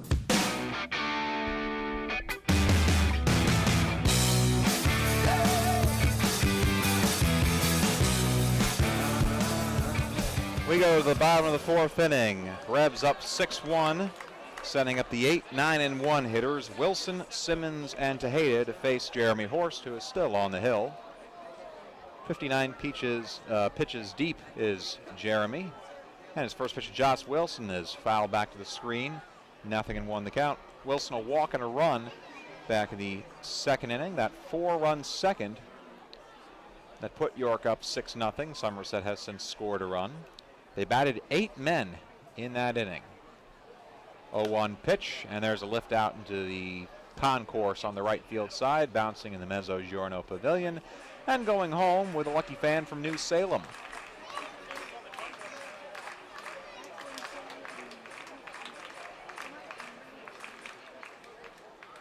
Josh Wilson stands back in, and the Pittsburgh lifer, he's got a square stance, and he watches a fastball miss above the letters for ball 1. Debuted back in the last millennium, 1999, with the Gulf Coast League Florida Marlins. Got up to single A Utica back in 2000. And there's a line drive foul bouncing just to the right of the bullpen for Somerset, right by their standards, left by our standards, and it's caught by a senior citizen. Oh, how about that? And she gives it away to a little girl. And all is right with the world here in York, Pennsylvania. The 1-2 pitch inside on a fastball, and the count 2-2.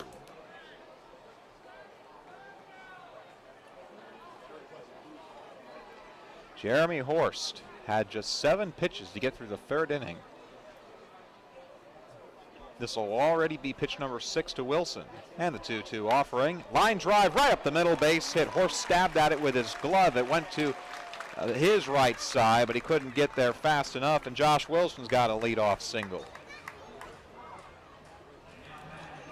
Now our York Mitsubishi out-of-town scoreboard. Full Friday night here in the Atlantic League. First place Long Island Ducks, first time we've gotten to say that this year. They trail 1-0 at home to New Britain in the top of the fourth inning. Top of the first from Lancaster. Skeeters already up 1-0 over the Barnstormers. A late start at Clipper Magazine Stadium. First pitch to James Simmons. Skies it. Shallow left center field. Coming out for it is Jones, the shortstop. Waves everybody off. Makes the catch, 1 away. And the fourth game tonight is in Bridgeport. Bluefish down 3-1 to Southern Maryland, the top of the second inning. Bridgeport, of course, making news on Sunday. Jenny Finch, the Hall of Fame softball pitcher, will become the first woman ever to manage a professional baseball team.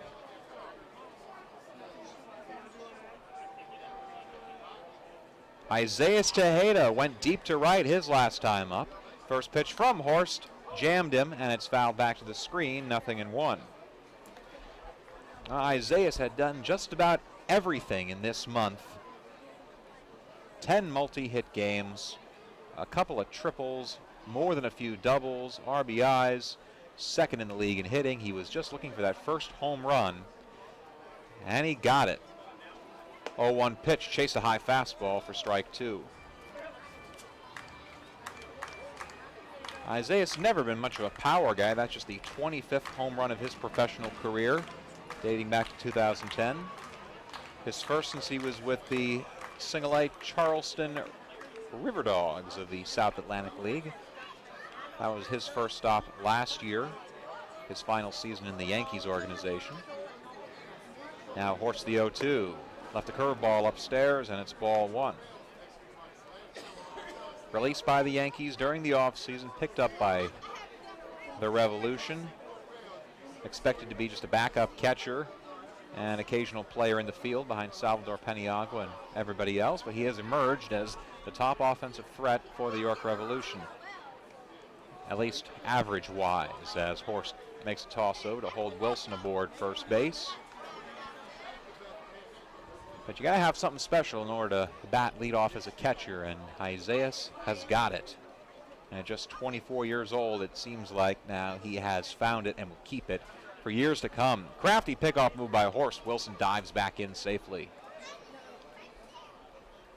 That's a different pickoff move than we've seen from Horst, a more serious approach to it. Wilson undeterred, inches off of the bag, medium lead for him. 1-2 is the count to Tejeda. Revs up 6-1 in the bottom of the fourth inning. The 1-2 pitch, fisted into center field. Robinson to his right, makes the catch. 2 away.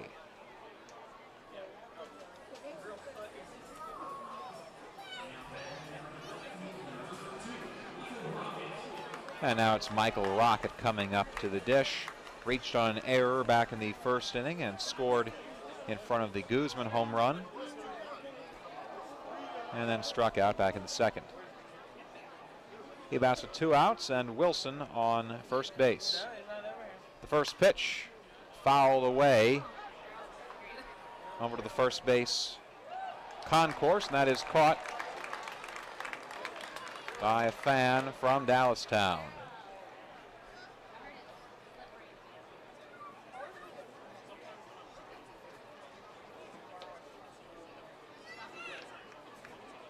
The Rocket stands back in. He's been working with Brian Pounds and Polo. Try and get his swing back, and he has gotten it back, batting .367 over his last 9 games. And there's a soft toss over to first base.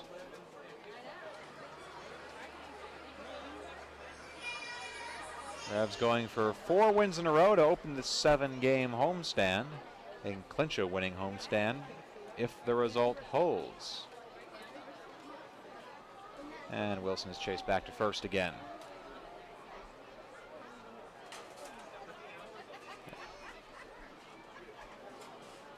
Rocket still has just an 0-1 pitch on him, as Horst has been very concerned with Josh Wilson.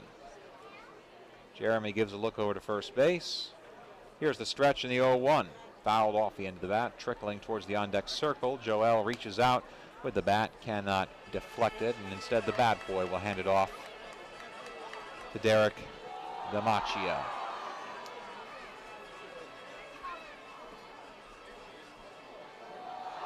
Oh, 2 the count to Rocket.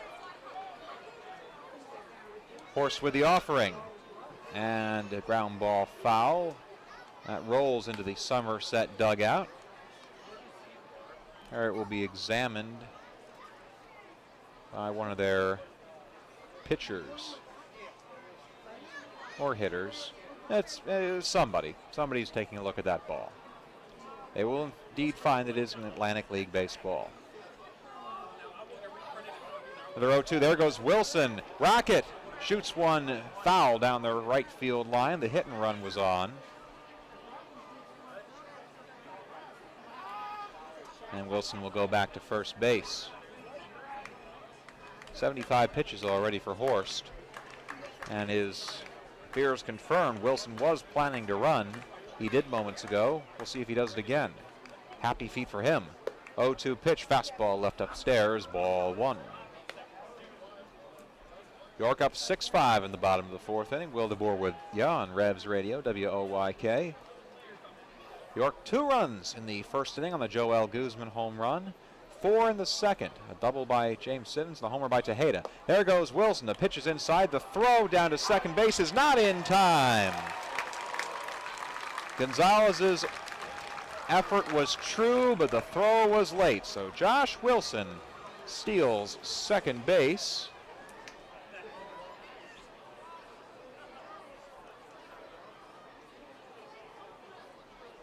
For York, just the 11th stolen base of the year. Now the 2-2. Rocket skies it foul once again. Quite a showdown here between Michael Rocket and Jeremy Horst. This will be the 9th pitch of the at-bat. Deuces are wild. 2 balls, 2 strikes, 2 out. Horst, the rock and the roll. Fisted over towards second base, taken on one hop by Ferris. Easy throw to first in time, side retired. So the Revs get the leadoff man aboard. Wilson steals second, but it goes no further than that. For York, no runs on 1 hit, no errors, 1 left on. End of the fourth, your score. York 6, Somerset 1 here on Revs Radio, WOYK. You hear a lot about CPAP masks these days, But here's something you don't hear much about. Over half of the people who wear a CPAP mask for sleep stop wearing it within a year. How's that working for you? Dr. Gordon Bell would like you to hear this. York Dental Sleep Therapy has dental options that can help many of those people. If you or someone you live with is struggling with sleep apnea, visit yorksleep.com and see how Dr. Gordon Bell can help return your home to peaceful nights of deep, restful sleep. If you're groggy during the workday, if you wake up feeling exhausted, if you would like to get your nighttime sleep patterns back to a healthy state, get a confirmation from your doctor, then meet with Dr. Bell at his office on West Market Street in Hallam. He'll evaluate your symptoms and discuss which treatments would best suit your situation. Dr. Bell can restore restful sleep and get you feeling better day and night. York Dental Sleep Therapy. Call 316-1299 or visit yorksleep.com to learn more.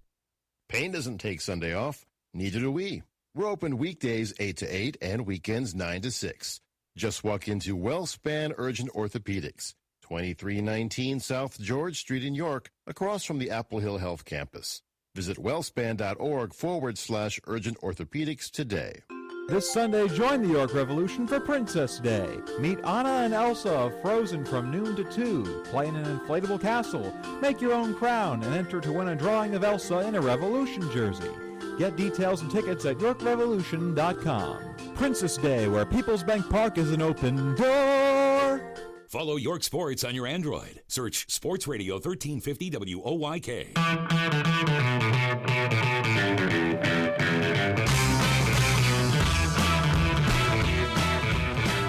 Tony Pena's first pitch to Carlos Guzman misses low and away for ball one, and we are underway in the top of the fifth inning. Revs up 6-1 over the Patriots. As the sky growing a touch more ominous here, we're 3 outs away from an official ball game. Pena misses high and outside for ball two. Didn't even dream that we would think about that earlier in today. And now the sun not just gone away, it has been put in a witness protection program. 2-0 from Pena is rocketed up the middle, base hit. Carlos Guzman leads off the fifth with a single. Tony had retired 5 in a row up into that moment. Still a healthy 65 pitches. Now he's going to work with a man on base again and a leadoff runner for the first time today.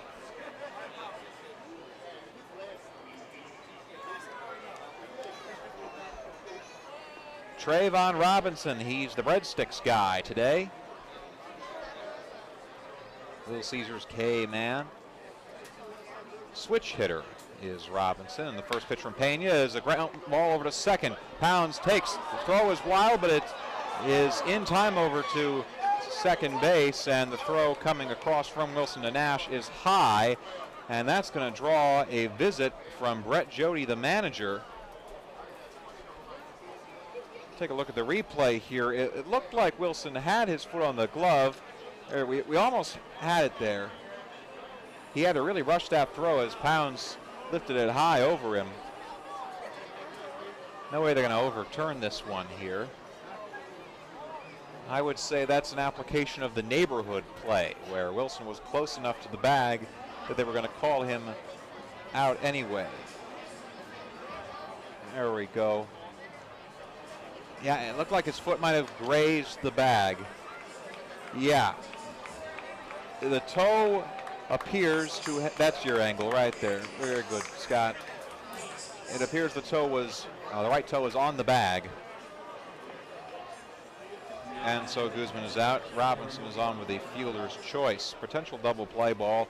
Pounds had to rush it, though, and they couldn't quite get it down.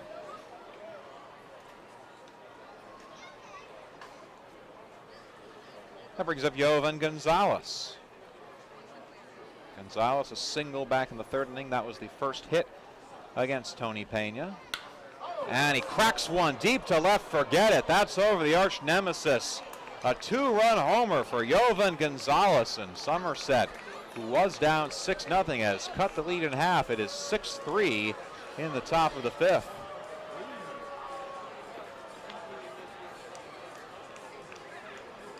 First home run of the year for Gonzalez, and that one got out of here in a hurry.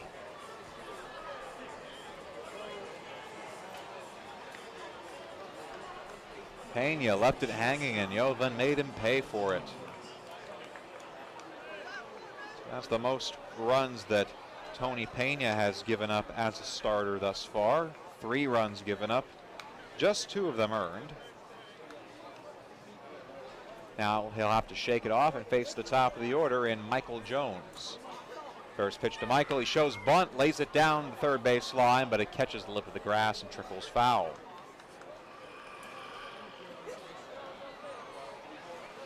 York even more appreciative of all those runs they got in the first 2 innings. Somerset with 3 unanswered, but they still have a 3-run hole to climb out of.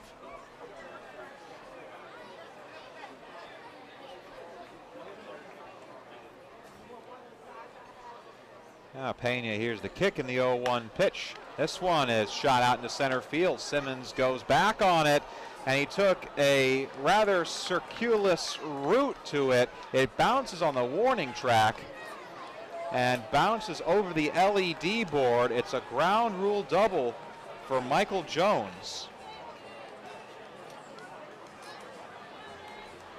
Oh, you don't see that very often. James Simmons taking a non-efficient route to a fly ball. He went straight to his left first and then went back. And Mark Mason has seen enough. Pena will exit after 4 1/3 innings, 69 pitches. Not enough to qualify for the win, unfortunately. But the Revs now have the matter of winning this ball game.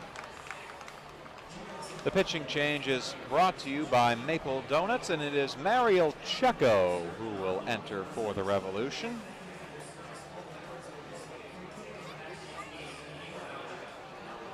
Checo, the native New Yorker, 26 years old, making his 10th appearance of the year, 9th in relief. He is 1-0 with a 1.58 ERA. Last pitched yesterday, got 1 out. It was a strikeout against Somerset before being relieved.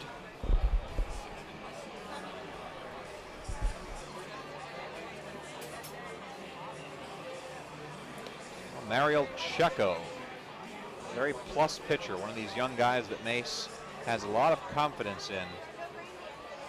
Sort of guy we would have thought we would see in some setup situations.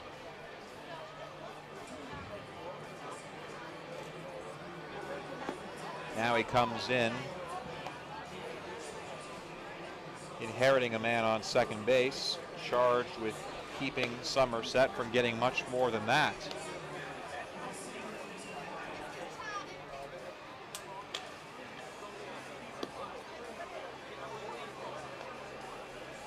Final line on Tony Pena is not final yet. He's still responsible for the man on second base. If Checo doesn't let him in, Pena will finish with 4 1/3 innings, giving up 3 runs, 2 of them earned, on 4 hits, 1 walk, 5 strikeouts, and 69 pitches, 47 of them for strikes.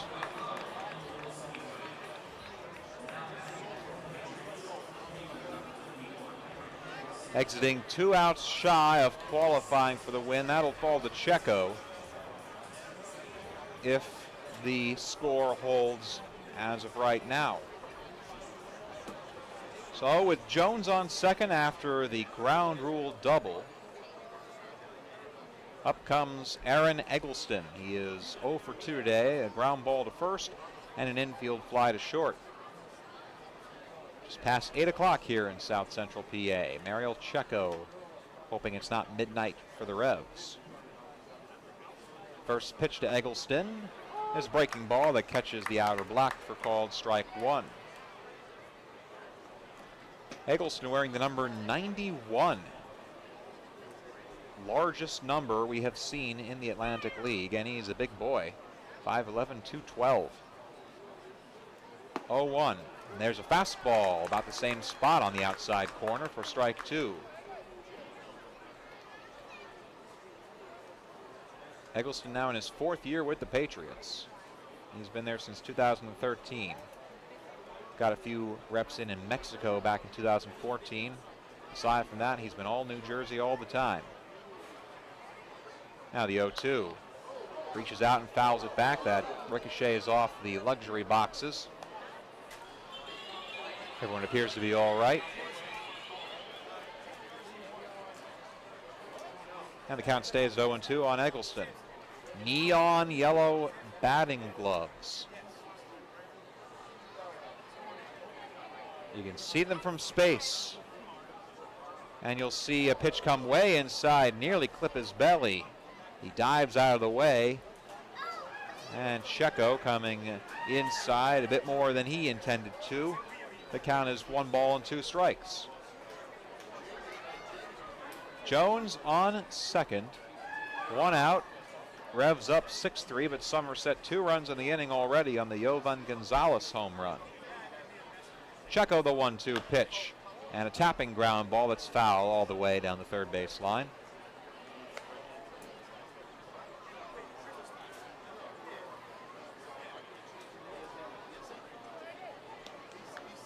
So Mariel wipes the sweat from his brow, puts the glove back on, takes a couple of looks back at Jones, who has great speed on base paths, already 11 stolen bases. Checo standing in, getting a sign from Tejeda. Likes what he sees now, gives one back look to second. Sets to the chest, and a step off. He will dig back in. And now he's ready. Mariel Checo. 1-2 pitch coming. Here's the rock and the roll. And a ground ball that's foul down the first base line. That one bounced foul at the last possible moment. Calvin Nash going for all the way. Stumbles it as he gets it and flips it into the crowd.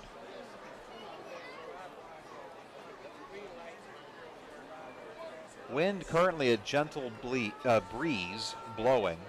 Breeze blowing. That work on those tongue twisters. Breeze blowing into right field from the third base side. Noticeable but not entirely gustful. Sharp ground ball over to second, taken on 3 hops by Pounds. He throws to first in time, works like a sacrifice bunt. Up goes Jones, and now he's 90 feet from the plate, but with 2 outs on the board.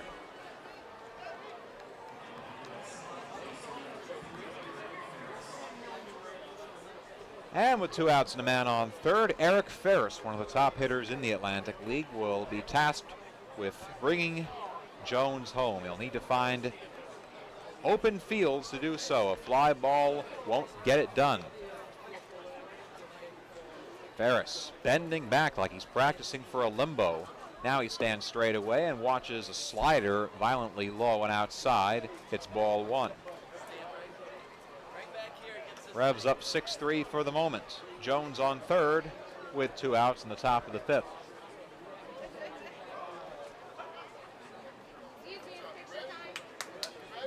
Checo's ready, sets up in the middle of the rubber. Tejeda setting up slightly outside, and there's a reach and a foul just off the end of the bat. Count goes to 1-1. A Friday night in York, Pennsylvania. It was Vonnie Grimes' bobblehead night. Musical bobblehead. You press a button, and Vonnie's harmonica rendition of Take Me Out to the Ball Game comes through the speakers of the bobblehead. He recorded that version of the song right in our own WOYK studios. 1-1 pitch, tried outer black and just missing. I'm not sure where that missed. And it's 2-1. Although bobblehead may not be the correct term, as the entire thing from the waist up bobbles. Like he's shaking his hips Elvis style. 2-1 pitch. Slapped foul out of play over towards the picnic pavilion, off the roof of it, and caught on the bounce by a lucky young fan. More tongue twisters from Wellsville. Deuce is wild now. 2 balls, 2 strikes, and 2 outs. Man on third. Checo. The 2-2 pitch. Fouled away again, about the same spot.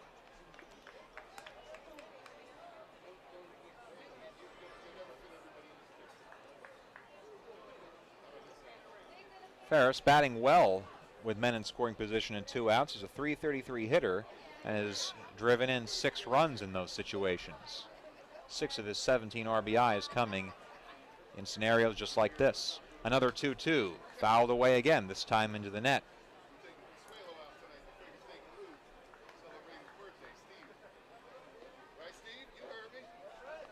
Yeah, Steve heard you all right.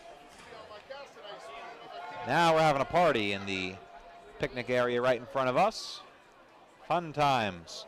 It'll be even more fun if Mario Checo can get a strikeout here. Here's a 2-2. Fouled away. Eric Ferris doing battle. He's fouled off 3 2-strike pitches. And this will be pitch number 8 of the showdown between Mario Checo and Eric Ferris. East Coast against West Coast. New York against California. 2-2. And it's lifted towards the right field line. If it stays fair, it's trouble. It goes foul. Long run for Burgess. He couldn't quite get to it. We will have a 9th pitch of this at bat.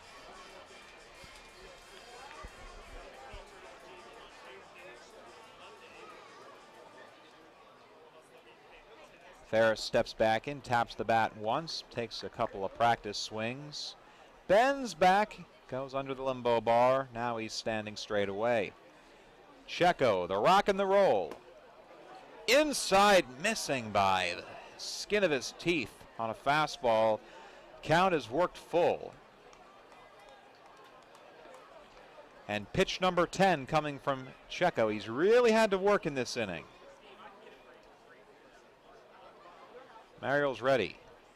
The kick and the payoff pitch. Slapped foul, out of play. This is turning into one of the longest at-bats we have seen at Peoples Bank Park this year. An 11th pitch coming up. Meanwhile, Jones just lollygagging on third, wondering when he can come home or go back to the dugout. The payoff pitch. Fly ball, center field. Simmons coming in on it now. Makes the catch, side retired. So a rather anticlimactic finish to an epic showdown. Checo wins that one. But the Patriots inch closer. The 2-run homer by Gonzalez gets them 2 runs on 2 hits with no errors and 1 left on. An official ball game here at Peoples Bank Park. Middle of the 5th, your score, York 6, Somerset 3 on Revs Radio, WOYK. Providing quality services efficiently and in a timely manner to its clients is the mission of the law firm of Griffith, Strickler, Lerman, Salamis & Calkins. GSLSC is equipped to handle any real estate transactions, leases, residential and commercial real estate settlements, zoning issues, and all matters involving municipalities. They are also experienced in the formation and operation of family real estate ventures that are tax sensitive to the needs of the investors. Griffith, Strickler, Lerman, Salamis & Calkins is an approved title insurance agency and can provide you with title insurance and legal representation at one low cost when buying a home or investment property. Don't risk any real estate settlement without an experienced real estate attorney from the law firm of Griffith, Strickler, Lerman, Salamis & Calkins at your side. Phone 717-757-7602. They've been handling residential and commercial real estate matters in South Central Pennsylvania for more than 50 years. With mortgage interest rates at an all-time low, now is the time to buy or refinance. Phone 717-757-7602 today or visit their website, gslsc.com. Get into the ball game with great savings and great weekly specials at your Sure Save neighborhood markets.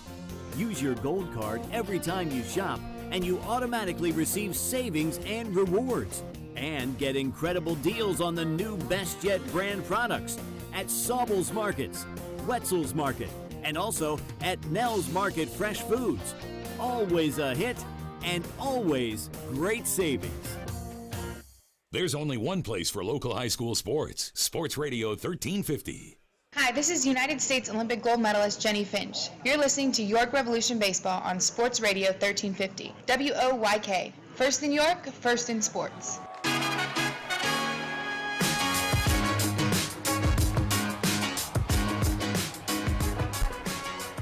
Soon to be Atlantic League manager Jenny Finch bringing us back for the bottom of the 5th inning. Revs up 6-3, and the first pitch to Joel Guzman is right down George Street, a called strike 1. Right, Jenny about to make history with the Bridgeport Bluefish, managing them as a guest on Sunday. She'll be the first woman ever to manage a professional baseball team. Guzman lightly taps it foul off the end of his bat. That one didn't travel nearly as far as it did in his first at-bat. A high-flying two-run homer to dead center over the big batter's eye wall. A place where rarely a man has gone before. And he takes a breaking ball that just didn't cross in time. It's 1-2. For Joel, that was his 6th home run of the season. And that should tie him with Jeremy Barfield for 2nd in the league. And there's a line shot into left field, lays down for a base hit. Joel Guzman's 2 for 2 today with a walk.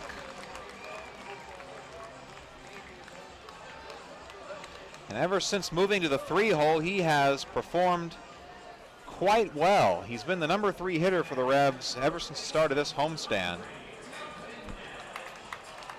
And in the homestand, he's now 8 for 14 with a double, a home run, 3 RBIs, 2 runs, 3 walks. Translation, meet your new regular 3 hitter, Revs fans. Next man needs no introduction. It's Telvin Nash. First pitch to the big fella, crosses at the belt for called strike 1. He's at cleanup every game he's played this year, and he's only sat out 1 game. The results speak for themselves. The league leader in home runs, slugging, OPS. 0-1 pitch, lifted foul and out of play towards the first base concourse. Now the count 0-2 from Jeremy Horst, who has thrown his 85th pitch of the evening. Nash on the homestand is 5 for 13 coming in. 5 for 15 after an 0 for 2 start to this game. Horst gives a look to Guzman. The 0-2 pitch is low and in. Nash dancing out of the way, and the count is 1-2. Telvin Nash, the big slugger from Griffin, California. And he's hit a few balls that threatened to cross into California this year. 11 home runs in just 118 at-bats, 33 games. There's a wave and whiff at a slider for strike 3. Nash is down on K's for the 2nd time tonight. 3rd strikeout by Horst. Actually make that the 4th strikeout for Jeremy, who has settled down since giving up the 6 runs in the first 2 innings. Pitch count way up, but nobody working in Somerset's bullpen right now. 1 down, man on first, 6-3 Revolution lead, and Michael Burgess coming up, the only lefty-lefty matchup today. Fouls it back out of play towards Arch Street Eats, and nearly taking out a man who was just innocently enough wanting a funnel cake. Honey, there's this hard topping on my funnel cake, and it came from the sky. You think it's edible? No, dear. 0-1 is the count to Burgess, who's 0 for 2 himself. And there's a rip into right field. That falls for a base hit. Snyder tried to get Joel Guzman as he was trying his second base, but nobody was covering. So a couple of hard hit balls in this inning for the Revs. Guzman to lead it off, and now Burgess. That sets the table for Andres Perez. Dre, the single in the run to get things going in the 2nd inning. He is now 2 hits shy of 500 for his Revs career and 3 hits shy of 1,000 overall.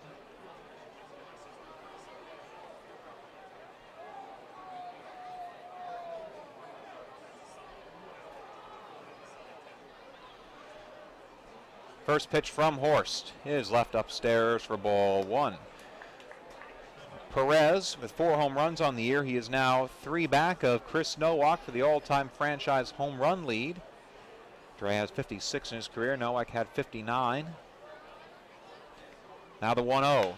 And Dre lifts one out into center field. Going back on his Robinson, still going back to the track. Makes a leaping catch against the batter's eye. Well, Dre tried to match Joel, and he just came up a few feet short. any other part of the park, and that one is long gone. Not fortune frowning upon Perez at that moment.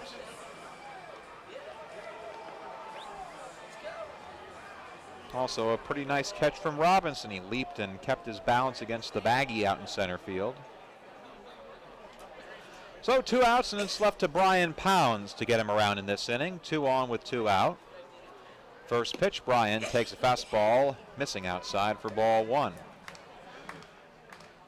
Well, Michael Rocket mentioned in his pregame interview, Brian Pounds helped him with his swing in the batting cages over the past couple weeks. It's gotten him going. 1-0, left way upstairs, 2 balls and no strikes. Pounds has a history of being rather helpful. In fact, when he was drafted all the way back in 2008 by the Detroit Tigers, he was helping a friend move. Missed the call. Now a 2-2 pitch. Fastball outside. It's 3 balls and no strikes. We'll see if Pounds swings away right here. I would give him the green light personally. But then again, they're not paying me to make these decisions. Pounds is swinging, and he gulps it foul over our heads. It's a chance to look up at the sky, and it has gotten rather overcast. Not nearly as ominous as it was during Corey Thurman night a couple of weeks ago, but noticeably gray in the sky. Sun's starting to go down in the west over the Cadorus Creek, but those colors barely peeking through the clouds. 3-1 off the end of the bat, foul back to the padded base of the backstop. And now with a full count and 2 down, the Whirlybird will be in motion. Guzman from second, Burgess from first. Pounds finds gap, and even those 2 guys will score easily. Horst trying to get out of a jam. Here's the kick and the payoff pitch. Swung on and missed for strike 3. Got him with a slider at 88, and that will retire the side. So the Revs get some hard-hit contact off of Jeremy Horst, but he buckles down. No runs on 2 hits, no errors, 2 left aboard. End of the 5th, your score: York 6, Somerset 3. Here on Revs Radio and WOYK.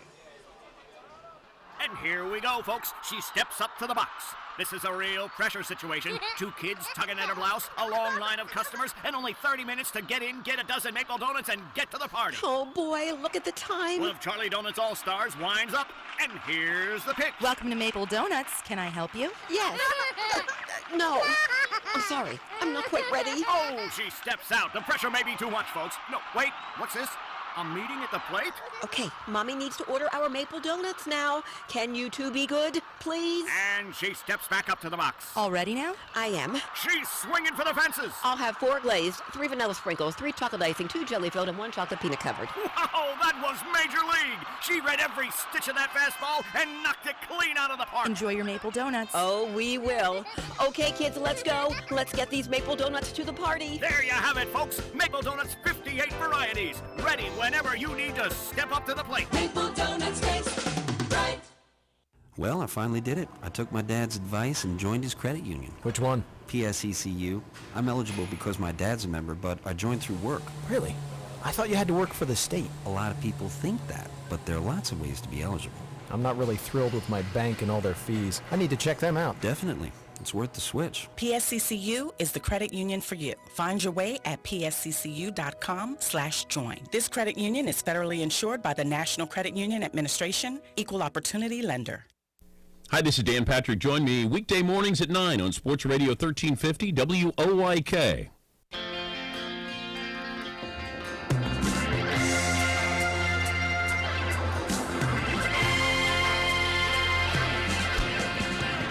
Top of 6 from People's Bank Park. We will pause 10 seconds for station ID. First in York, first in sports. Your only local sports station. The new Sports Radio 1350, WOYK, York, Pennsylvania. Will DeBoer with you on a Friday night from York. Pitching change brought to you by Maple Donuts.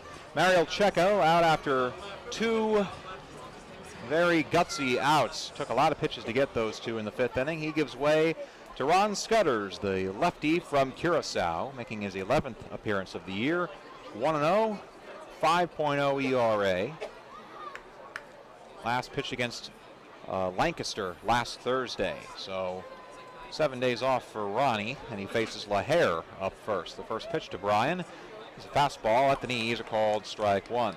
LaHare, Snyder, and Fields do up for the Patriots, who try and inch ever closer. They were down 6-0 after 2 innings. Now they're back within 6-3. Scudders, all 6'6" of him. The high leg kick and the 0-1 pitch. Fastball, outer block, a called strike two. LaHare is 0 for 2. A couple of balls in the air. A pop fly to second and a fly ball to center. Now Scudders flinches once. 0-2 pitch. In the dirt, did he go around? No, he did not. Carlos Deno on the call, drawing the ire of this People's Bank Park crowd. They thought that LaHare went around. On first glance, it didn't look like he did. So Scudders will try and come back with another put-away pitch.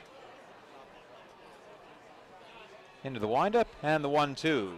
Breaking ball, just floats it outside. And now the count, 2 balls and 2 strikes.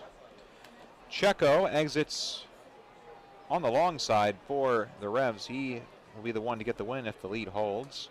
Got a couple of outs on 18 pitches.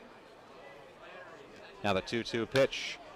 Line shot into right field. Burgess barely has to move for it. Makes the catch. 1 away.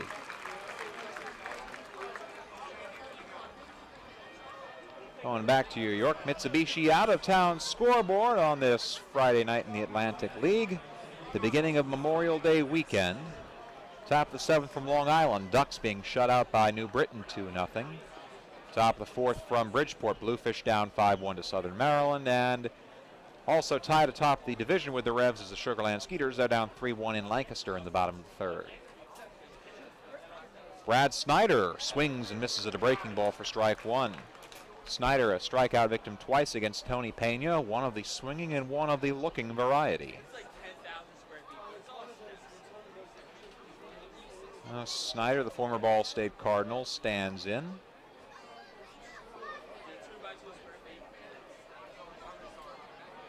The 0-1, low and away for ball one. We'll welcome Darrell Henry back into the booth here, and Darrell, Brian just flashed a sign that's a splash zone. Is there a hidden joke I don't know about here? Yes, there is. Oh, that one. Yeah. Okay. No, you do know about it. Okay. 1-1 pitch. That's low for ball two to Snyder.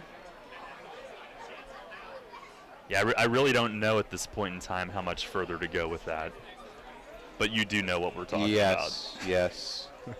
Just wondering why Brian took until now to bring it up. 2-1 from Scudders. Left it hanging, but Snyder swings right through it. Strike two. Out there, it was being discussed for much of the last 2 innings. I can see there was a whole panel of you there. 8 people, it seemed like, in the room next to me. All working hard. Or hardly working. Good burger tonight, by the way. That's always a good thing to hear. Scudders into the wind. The 2-2 pitch. Fouled back. Jammed them on the hands, and Snyder fights it off. The count remains at 2-2.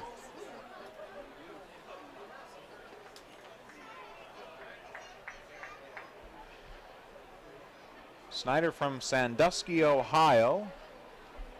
One of those industrial towns in the east part of the state. I imagine it must have been a real thrill for him to be drafted by the Cleveland Indians organization in the first round. Scudders removes the cap, wipes his forehead, flexes the arms out, and now he's ready again. So is Snyder. There's a flinch of the glove once more from Scudders, part of his routine. 2-2 pitch is low and in for ball three. Tejeda setting up outside. Scudders missing completely. And he's let the count go full to Brad Snyder. You're a Midwest guy. Did you ever go to Cedar Point in Sandusky, Ohio, on your way through? Matter of fact, never did. Yeah? We were never really out there. Been to Kings Island before. Oh, yeah? Yeah, that's a fun place. But before and after it got Paramount id. Here, I'm making up words now, too. That's right. Payoff pitch coming from Scudders. It's on the way, and it is low for ball 4. Ron Scudders issues a one-out walk to Brad Snyder, who's had a whole lot of nothing today. A couple of strikeouts and a walk for him. That'll bring up Matt Fields, who is also 0 for 2, and Mace has seen enough already from Scudders. He's got a reinforced bullpen now. Scudders not his only lefty. So Ron gets the yank after 11 pitches. Third of an inning for him. 1 walk, no hits, responsible for the man on first. He will make his exit in this pitching change. As always, brought to you by Maple Donuts. It appears to be a right-hander. Is that Harris? That is Tyrell. Tyrell Harris.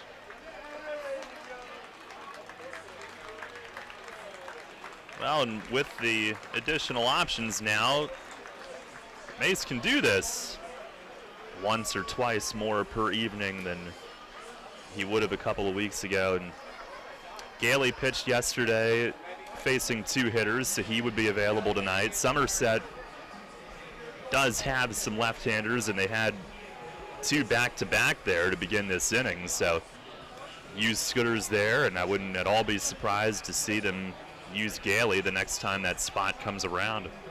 It's a very balanced lineup here for Brett Jody. Righty, lefty, righty, lefty, lefty, righty, lefty, switch, righty.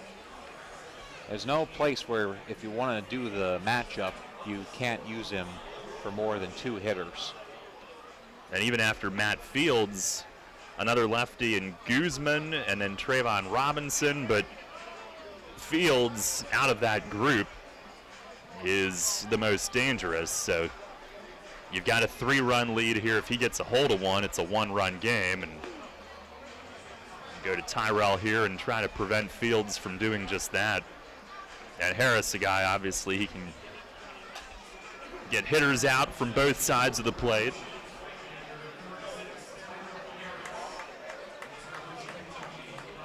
Already the 3rd reliever used tonight, but again, Mace can manage things a little bit differently than he could have even just 2 weeks ago. Harris inherits Snyder on first base after the walk, and he'll now face Matt Fields. Strikeout and a fly ball to right field on his ledger today. Big righty, 6'5", 235. And the first pitch to him is a fastball, outer black, called strike 1. Harris making his 15th appearance, working on back-to-back days. He pitched a perfect 8th inning against Southern Maryland yesterday afternoon. Needed just 9 pitches and struck out 2 men. Mace obviously feeling he's fresh and ready to go. 0-1 pitch, floater, swung right through by Fields for strike 2. Well, that had some 11-5 wicked movement. He's got a really big speed variation also. The fastball, I believe, was 91. That curve was 74. Had Fields swinging at air. Harris sets up again, about the center of the rubber. Here's the kick in the 0-2. And it just missed to the outside, a breaking ball that Fields holds up on for ball 1. Well, that was awfully close. Very borderline call here from Derek DiMoccia. I know I'm mispronouncing that. 1-2 pitch. Another breaking ball, and he just missed again, and this time a little more incredulousness. Harris barking to himself as he doesn't get the second straight call. Well, that one, I mean, you couldn't underhand it through the zone any more dead center than that one was.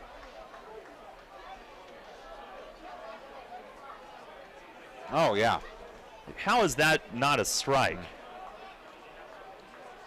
Well, Harris will have to calm down here and throw at least one more. Short lead for Snyder off of first base. Now the 2-2 pitch fouled back to the screen. The at-bat will continue. I think he just froze. I mean, it was such a good curveball. He stopped to admire it and forgot he had a job to do. Sometimes that actually does happen. The umpires are looking at a release point too, and sometimes they get frozen. Another 2-2 pitch coming from Harris. There goes the runner. And it's a shooting ground ball foul down the third base line underneath the bench that holds the Somerset relievers. And a pitch number 7 coming up from Harris to Fields. 6-3 York in the top of the 6th inning. Revs 6 runs on 7 hits and 1 error. Somerset 3 runs on 4 hits with an error.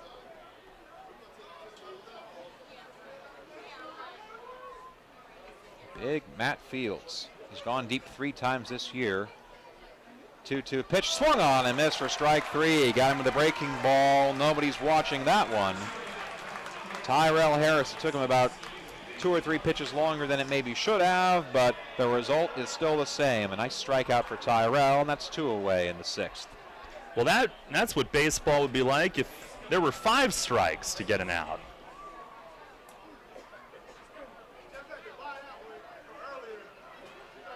Two down. Snyder still on first base. We saw him break for second a couple of pitches ago. We'll see if he goes with Carlos Guzman walking to the dish.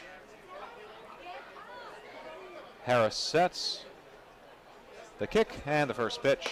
Fastball snapping outside, ball 1.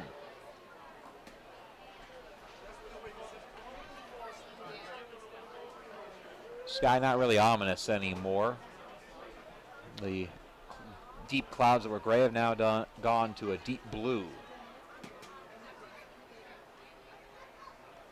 1-0 pitch, that's at the feet for called ball 2. Joe Morgan had his radar out, and they were watching something, but it sounded like good news on that front. It had gotten smaller and had dissipated a bit. Although, yeah, never mind. Pop-up thunderstorms always a threat here in Central PA, and I don't know, maybe one's going to pop up now. Low and away for ball 3. Harris trying to pop one into the zone. He's missed 3 times in a row. Not to alarm people, that was your hourly read that we were just looking at. Mine is very inaccurate. So we'll see. We shall. 3-0 pitch. Taking all the way is Guzman. He takes it right down George Street for called strike 1.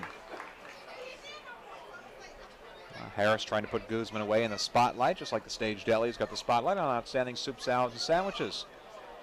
They're open late on First Fridays. Mention the Revs and get 10% off of your order.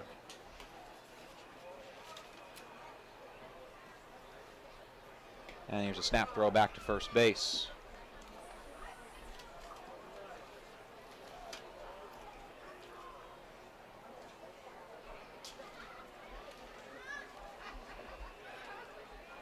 Three and 1, the count to Carlos Guzman. Here comes the pitch, fouled back to the screen, and now Harris has fought back. The count has gone full. Snyder will be on the move with a full count and 2 outs. Isaiah Tejeda flashing the 2 signs just to alert everybody to the fact. And Carlos Guzman, the Brooklynite, will step in to face the man from Compton, California. East and West meet once again. Harris is ready.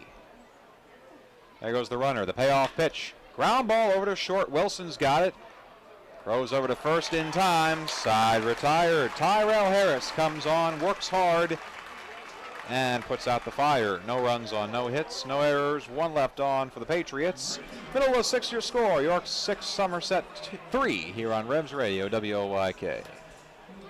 Did you send that email? No, the server's down. Again? That's the 3rd time this week. Did you call support? Sure, great hold music for the last hour. There's got to be a better way. There is. Let SoCo Business Solutions maintain your current IT environment, evaluate your current systems, or provide support that's local and responsive. Contact SoCo at 717-505-8080 and let us be your IT solutions provider. That's 717-505-8080 or online at SoCoBusinessSolutions.com.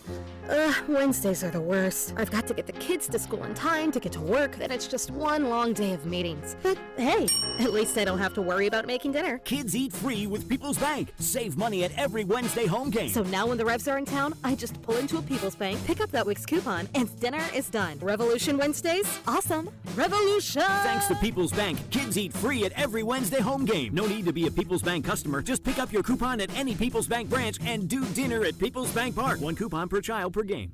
The York Revolution celebrate their 10th anniversary with 20 giveaways and entertainment all season long. On Friday, June 3rd, the Memorial Hospital Celebrate York series continues with the Chris Dolman bobblehead. On Saturday, June 3rd, it's another spectacular Inside the Park fireworks display. And every Sunday includes an autograph session, Catch on the Field, and Kids Run the Bases presented by Commonwealth Charter Academy. Plus, Dollar Hot Dog Days presented by Hatfield Quality Meats. Get your tickets at YorkRevolution.com. On air, online, and on your smartphone. Sports Radio 1350 WOYK.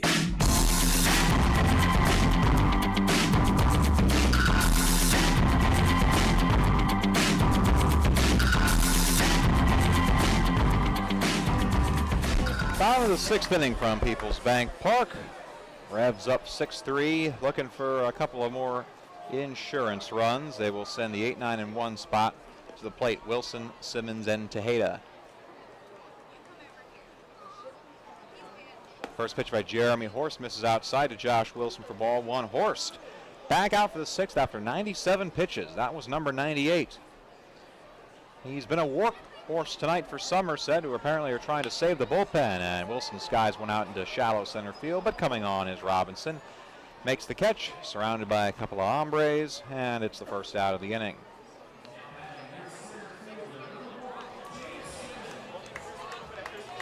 James Simmons stepping into the fold now. He's got an RBI double. That preceded the 3-run homer by Isaiah Tejeda.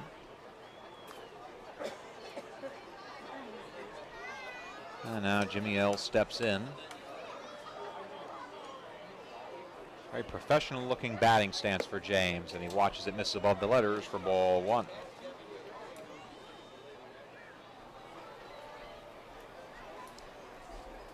Visited the splash zone. 1-0, and he watches it on the outer black for strike one. 101 pitches now for Jeremy Horst. Showing his versatility, primarily reliever in the major leagues when he was there. And there's a trickling ground ball, scooped up by Jones at short. But the throw is low, and it gets away from Fields, and Simmons is on with an error. A routine play made anything but by Michael Jones, and if you're Jeremy Horst, another sigh of disbelief. It's already been a long night for him. Not so rough in the last 3 innings, but with a man tiring, you want those gimme outs. Yeah, for him, that's certainly not any easier to see when you're at 102 pitches on a hot night. And it was routine. Jones just flat out threw it away. Second error of the game for Somerset. And there goes Simmons. The pitch is high, and the throw is also high, but it's brought down. A tag made by, who was that? Ferris. Ferris made the tag on Simmons. 2-4, caught stealing. Simmons seemed to get himself stuck in the dirt as he was sliding. He tried to swim around the tag, but just couldn't quite reach it. Now the 1-0, a wave and a whiff at a breaking ball for strike one. Isaias 1 for 3 with the 3-run blast to the opposite field. Clearing the tall wall with ease. That's Michael Burgess territory now. The 1-1 pitch, and there's a fly ball deep into left field. Did he go to both parts of the field? Yes, he did. Turn and watch it go. Isaiah Tejeda with his second home run of the night and his second of the season. It's 7-3 Revolution. And Isaiah Tejeda with his 11th multi-hit game of the month. How about this kid? And does May have to end? Just awesome. And he's hit so many balls solidly to all fields. It was a matter of time before he got some elevation and hit a couple of homers. 2 in one night will do. And the first pitch to Michael Rocket misses upstairs for ball 1. Well, now Simmons is getting caught stealing. Hurts that much more. Would have been a 2-run shot otherwise. Rocket lifts one out into center field on the screws, but Robinson's over to make a catch. Side retired. Revs get an extra run on the home run to left center by Isaiah Tejeda, his second of the game. 1 run on 1 hit, 1 error, nobody left on for the Revs. End of the Sixers score, York 7, Somerset 3. Darrell Henry will take you home here on Revs Radio, WOYK. This is the Dan Patrick Show. Let's go! The NFL has a policy here. Johnny Unitas was going to be honored by Peyton Manning. He was going to wear high-top black shoes. The NFL said, no, you couldn't do it. Pat Tillman was going to be honored by Jake Plummer, and the NFL said, no, you can't. Craig Ironhead Hayward's son was going to honor him with eye blank. D'Angelo Williams, whose mother died of breast cancer in 2014, he wanted to honor her the entire season. The NFL said no. This was explained to me by the NFL years ago, that if we allow this for Peyton Manning with Johnny Unitas, which seems like a no-brainer, then what happens if you get Jimmy Lipper, who wants to honor his coach, and he's going to wear something? That's where the NFL, you may not like it, but it makes sense that you just say, no, we're not going to allow it. We can't allow this to happen, because then everybody would be doing it. The Dan Patrick Show. We are going to PAR-TY. Mornings at 9 on Sports Radio 1350 WOYK. Ross Brothers Barbecue is serving up the hits every Saturday night this season at Peoples Bank Park. Stop by Arch Street Eats on the third base corner and load up on delicious, fresh-made local barbecue. All of Ross' sauces and sides are made from scratch daily. All meats are smoked for an authentic barbecue done right. Ross Brothers also offers drive-through, dine-in, and carry-out from the restaurant at 3096 Carlisle Road in Dover, as well as delivery and full-service catering. Ross Brothers can cater any sized event from fundraisers to graduation parties to weddings. Ross Brothers Barbecue every Saturday night at Peoples Bank Park. The radio home of the Revs. Sports Radio 1350 WOYK.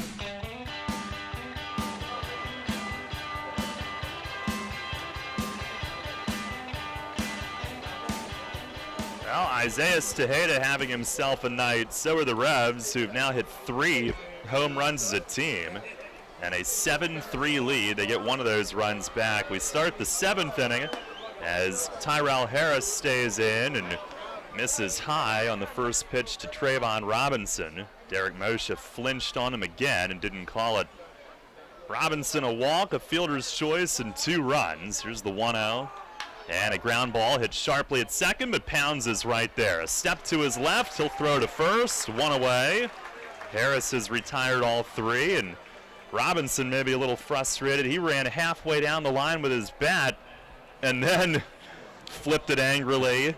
Talvin Nash tried to pick it up for him, and Robinson laughing as he wrestles it away from him. Yes, the angry Bartolo carrying it all the way. Bartolo, of course, a jovial creature. He is that. Here's Yovan Gonzalez. And Harris misses down low. Is he your favorite, Matt? I'm going to take the politician's route and say they're all my favorites, but and what are you running for? Here's the 1-0, and that's over for a called strike. Oh, you didn't know? I'm going to try and win the nomination from the floor in Cleveland. I think I'll have some company. 1-1 from Tyrell, a curveball, and he scrapes it softly out in front of the plate. Harris will come in to pick up, and he lobs to first. It looked a little high out of his hand, but it made it to Nash. And Tyrell looks at him and says, do you want me to underhand that next time? A swinging bunt goes for out number 2. And he's done a great job so far tonight, not to mention striking out one hitter 3 times. Now we go to the top of the order, and Michael Jones. Jones 1 for 3, a ground rule double back in the 5th. Revs a 7-3 lead. And Harris with the pitch. It cuts down and away. The ground rule double was the last batter for Tony Pena to face. Checo came in, got the final 2 that inning. There's a slider that just missed high. Boy, it's got to be right there for Tyrell tonight. And the count now 2-0. And Scooters and Harris combining last inning, and Harris now trying to go an inning and 2/3. He fires, and there's a called strike, a fastball inner cut at 92. Revs trying to win their 6th in a row at home tonight. The 2-1, and a foul back. Well, that sure made a racket. And it fell down to someone who made the catch. 2 balls and 2 strikes. Just about nightfall here tonight at Peoples Bank Park. You can faintly see a little cloud formation as Harris kicks and delivers. And missed down low. That one snuck through Tejeda. It'll be a full count. Tomorrow night, 6:30 again, and Sunday at 1, and Monday at 5 on Memorial Day.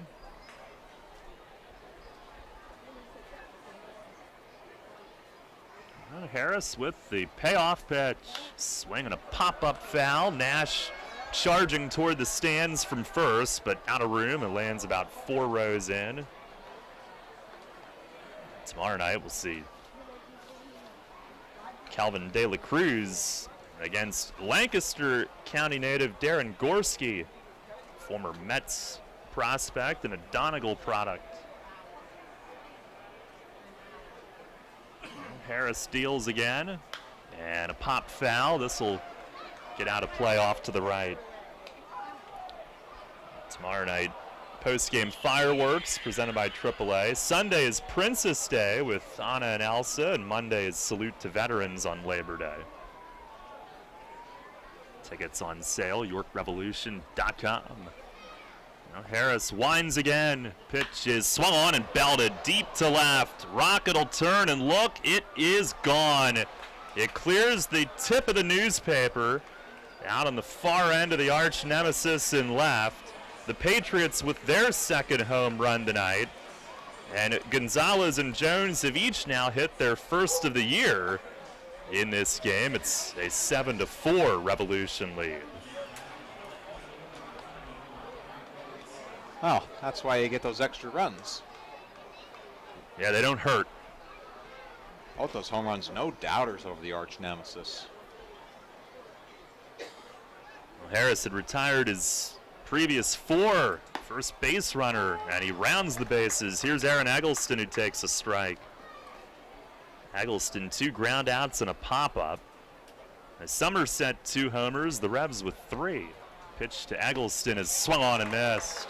Change up from Harris, about 10 miles under the fastball speed. Look the same right out of the hand, that's the key. The 0-2, and a backdoor hook, it broke low. Patriots with only their 5th hit. 2 of those home runs from the 9-1 spots in the order. Jones now an 8-game hitting streak. And time asked for by Tejeda, it looked like right as Harris was about to go. Maybe rethinking what they're going to do here.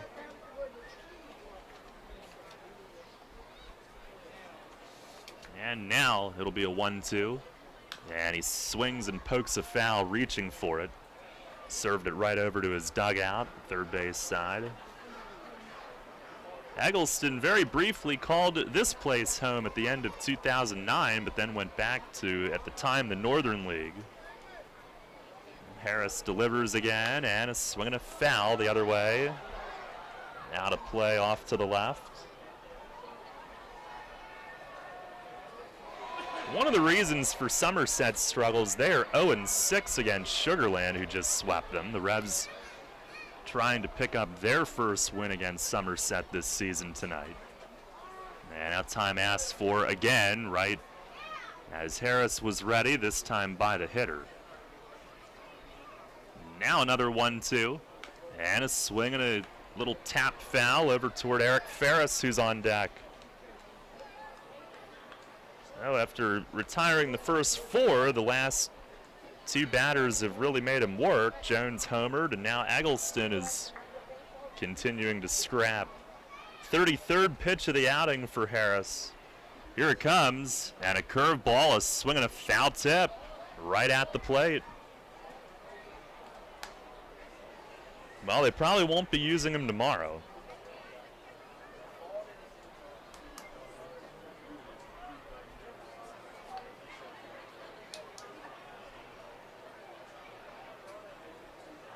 Once again looking for the put away. He cranks it home, and is swinging a fly ball toward the corner and left, and this one carries and clears. Back-to-back home runs. Eggleston launching it up, and it carries out to the opposite field. Out over the well-span sign in left. It had no slice. It stayed straight and kept going. Didn't look like it off the bat, but Eggleston with his 4th, and it's a 7-5 game here in the 7th inning. Well, this was Harris's problem early on in the season, giving up home runs. He's now served up 6 long balls on the year. That would tie him for 2nd in the Atlantic League. Now here's Ferris as a slider breaks wide for ball 1. Now the lead cut to 2, and now Fletch is going to call time and pay Tyrell a visit.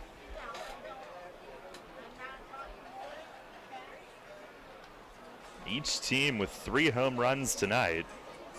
Harris was cruising, but back-to-back long at-bats, ending with homers.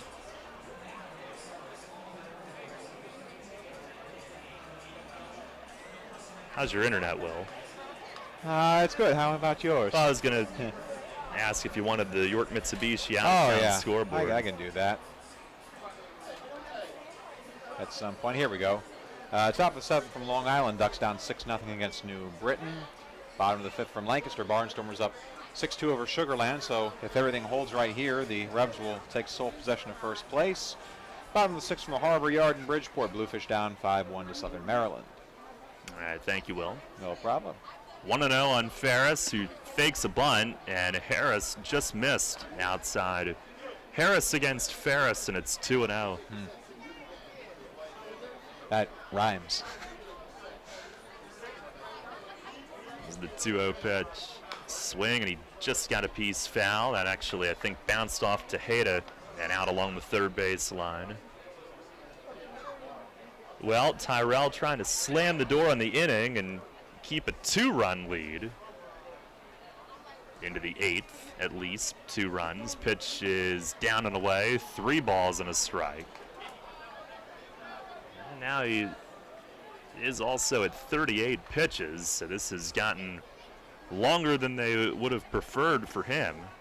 The 3-1, up and away, ball 4. And Ferris will reach on the walk, and here comes Mace. Tying run is at the plate, Brian LaHare, and I would think it's Frank Gailey who's coming in.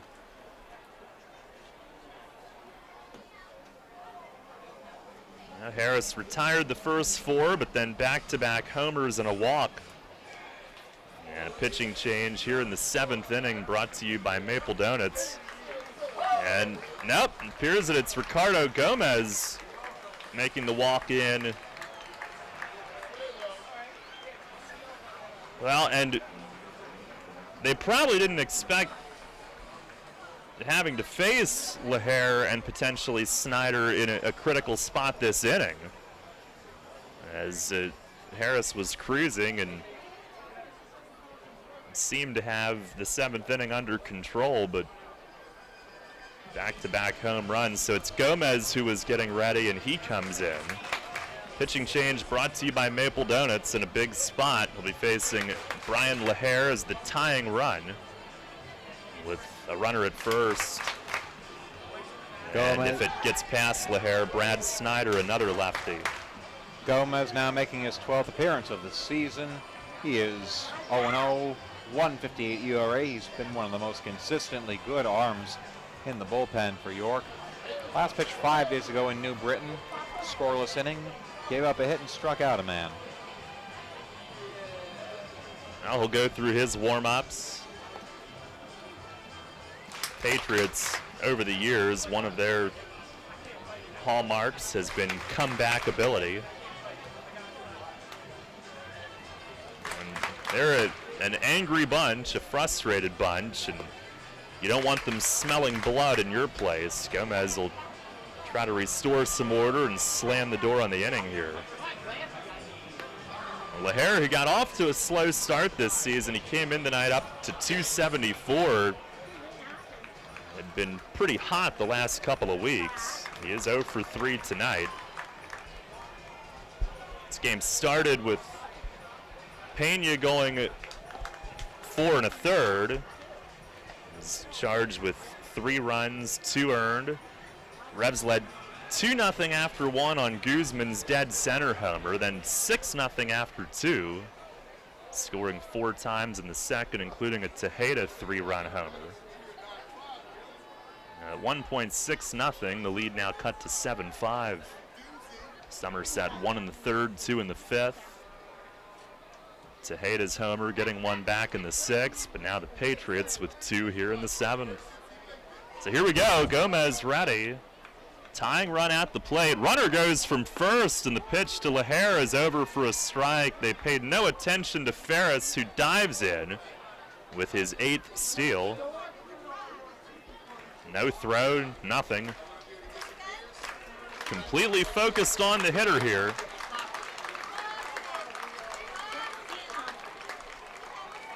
Now the 0-1, and a swing and a grounder foul. Ooh, first base side. It bounced off the concrete ledge and ricocheted up the stands. Everybody down there is just fine, but probably didn't expect it to come into the seats. Gomez ahead of LaHare, 0-2. Trying to send us to the stretch with a 2-run lead. He's ready. A look at second, the 0-2. And a swing and a chop toward first and foul. Nash across the line, gloves it. And he had a little juggle, so he continued to paddleboard it up to himself playfully. By the way, after our game tonight, time permitting, we'll join Game 4 of the Bears and Marlies in progress from Toronto.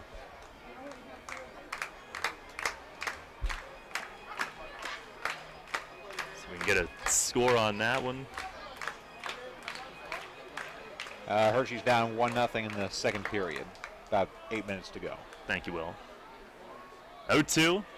Swung on line at second, right at Brian Pounds. LaHare hit it on the nose, but right to Pounds, and that's the inning. Somerset has made it interesting, but the lead is intact. 2 runs on 2 hits. 1 man left. 7th inning stretch here at Peoples Bank Park. The man of the night, Vonnie Grimes, is going to be performing on harmonica. Revs lead it here, 7-5. Money and business are essential to the strength of a community. So is cheering and celebration and music and fun. That's why York Revolution games, concerts, youth sports, special events, and more happen at a place called Peoples Bank Park. Peoples Bank has been serving York County for more than 150 years. Always cheering, always celebrating, always committed to the things that make York County great. And to you having a great time at Peoples Bank Park. Peoples Bank, member FDIC, equal housing lender. Come on! Colin Cowherd. Here's Chip Kelly talking about Tim Tebow once he released it. I didn't feel like he was good enough to be the 3 right now. He didn't say backup that just gets in. He's not good enough to be the 3rd string quarterback. And here's the thing. You can have him on the roster. You can't have him right behind Sam Bradford, who would pull a hammy yawning. This is The Herd with Colin Cowherd. Sports Radio 1350 WOYK. It's time again for York Mitsubishi's Memorial Day sale going on all month long with huge savings on all 2016 Outlanders, Lancers, Mirages, and Outlander Sports. Get 0% financing for up to 72 months or rebates and discounts up to $4,000. And as always, every new Mitsubishi gets our famous 10-year, 100,000-mile powertrain limited warranty. So stop by York Mitsubishi during our Memorial Day sale going on all month long just off Route 30 on Roosevelt Avenue, York Mitsubishi, where Mitsubishis always cost less. All about local sports. Sports Radio 1350 WOYK.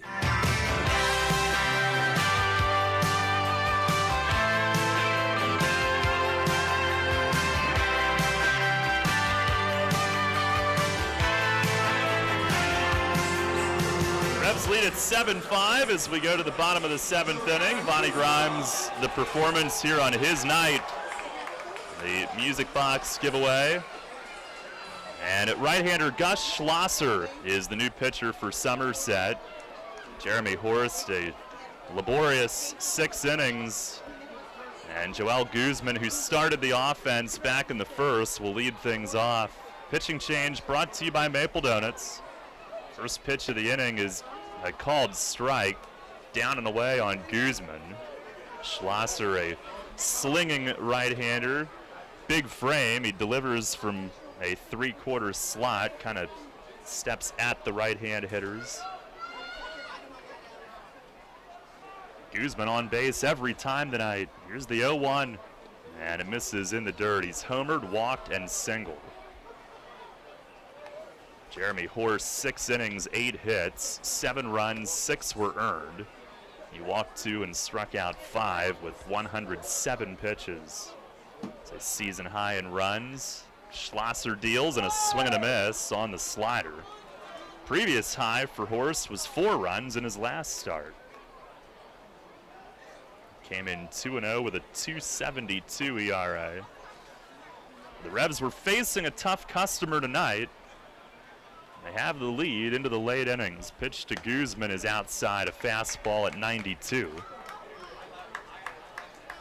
2 balls, 2 strikes. With Nash and Burgess due this inning as well. Schlosser delivers, and it sinks down out of the zone. And he's been outstanding. 2-0 in 13 games with a save. 13 1/3 innings, 2 unearned runs, an ERA of 0, 11 hits. Pitch to Guzman, swing and a miss.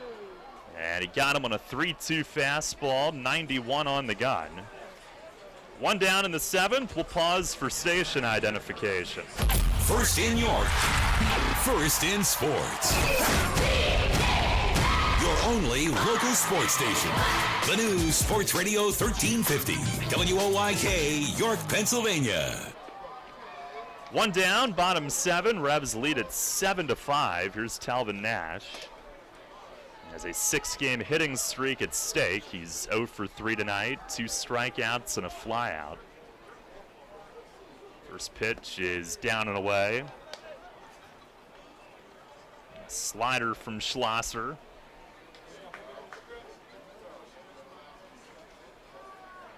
Now the 1-0, and that breaks low. Last season he pitched for New Britain when they were AA for the Rockies. 28 games there, and then 17 games for Somerset.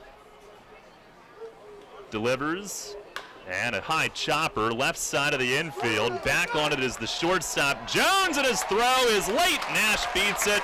7-game hitting streak, and the big man legs it out. Shows off his wheels. He does a couple high steps to stretch as he gets down toward the bullpen. Infield hit.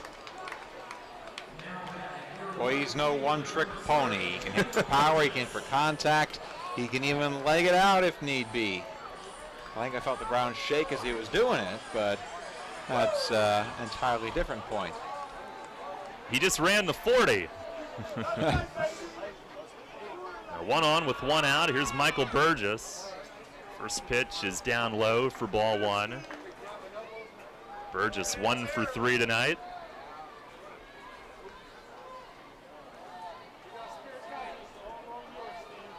It's an exhausting middle of the order for an opposing pitcher to get through.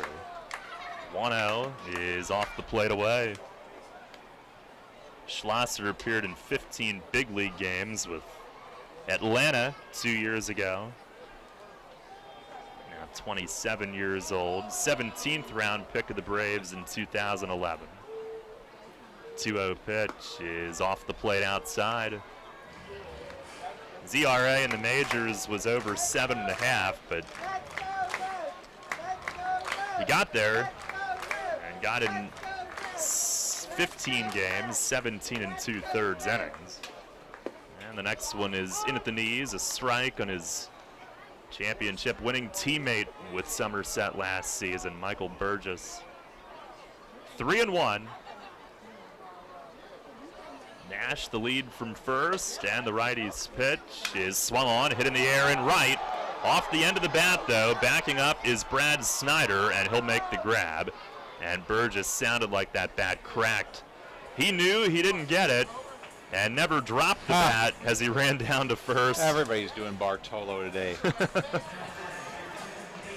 Well, just got it off the end. Broken bat brought to you by Heritage Lawn and Landscape Care. Maybe some EAB got in that bat, unfortunately. And if it has gotten your ash tree, visit heritagelawnandlandscape.com. They are the experts in tree care and all of your lawn and landscape needs. Here's Andres Perez, who takes a strike. Dre tonight, 1 for 3, singled and scored in the second. Hit number 498 of his Revs career. 997 pro. The 0-1 in on the hands, and he fouls it back off the net.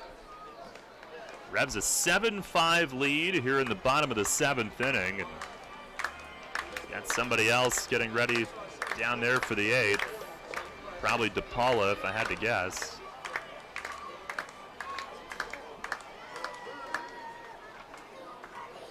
Schlosser ready. 0-2. Way outside, it glances off the glove of Gonzalez. Nash read it, took off, he'll advance. It'll be a pass ball.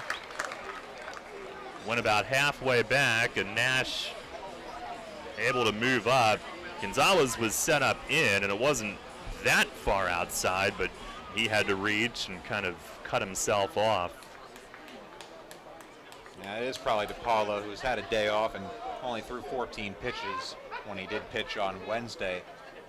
What I wonder here is how fresh will Mike DeMarc be? Yeah. Pitched on back-to-back days. Next one swung on and missed. A high fastball to get Perez.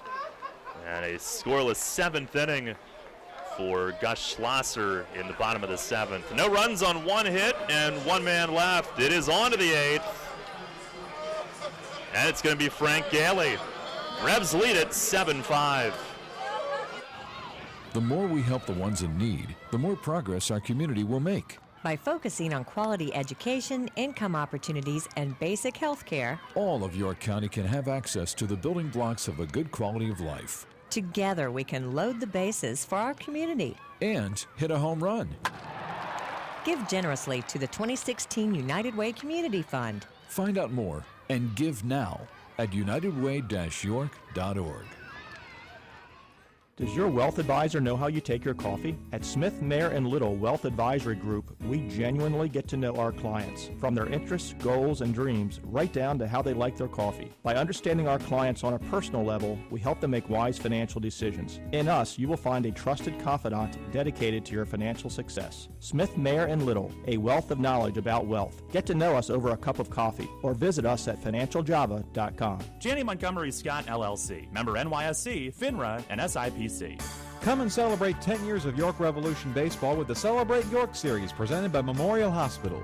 The series honors significant contributions from York, Pennsylvania's most notable events and favorite citizens with giveaways every Friday night home game. The series continues on Friday, June 3rd with a bobblehead of York High Zone NFL Hall of Famer Chris Dolman. Visit YorkRevolution.com for more details. It's the Celebrate York Series, proudly presented by Memorial Hospital for the York Revolution's 10th anniversary season. Your teams all the time. York's only place for local sports. Sports Radio 1350 WOYK.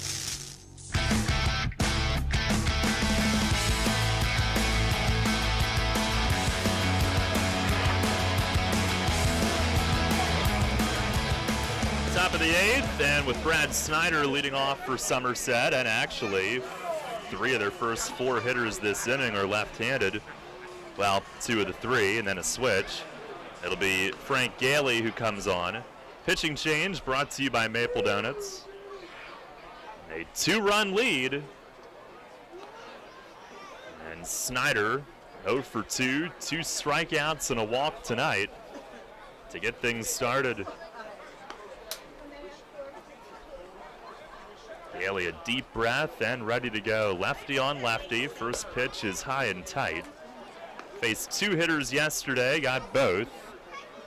And appearing in his 4th game since signing back with York, 2 2/3 scoreless.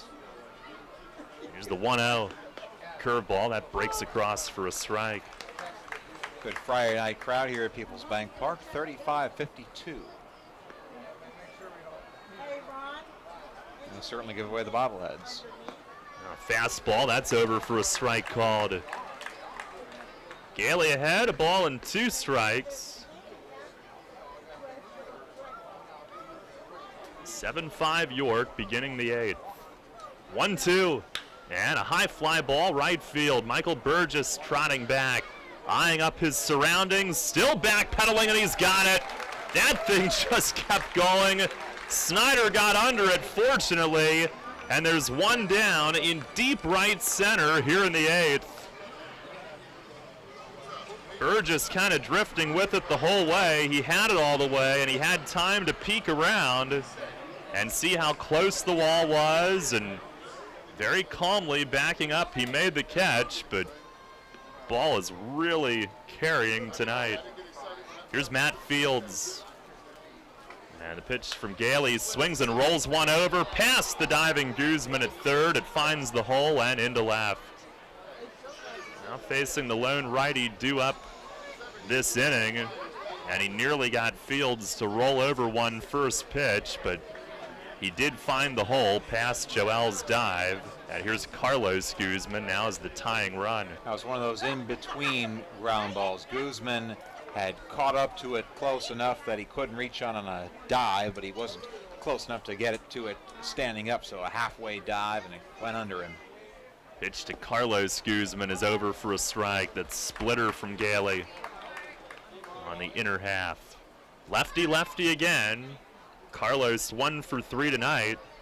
We mentioned earlier he's gone deep 2 of his last 3 games. Pitch to him is a breaking ball, and again, Revs don't get the call on a close one.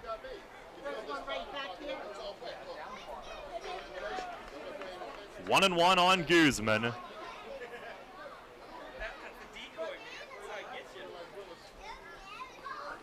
And the lefty's pitch, a breaking ball further outside.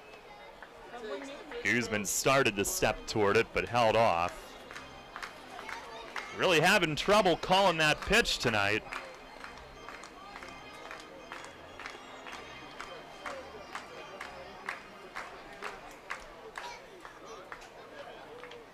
Now the 2-1 offering, and that's right there for a strike. Fastball in the outer black. 2-2. 1 on, 1 out here in the 8th inning.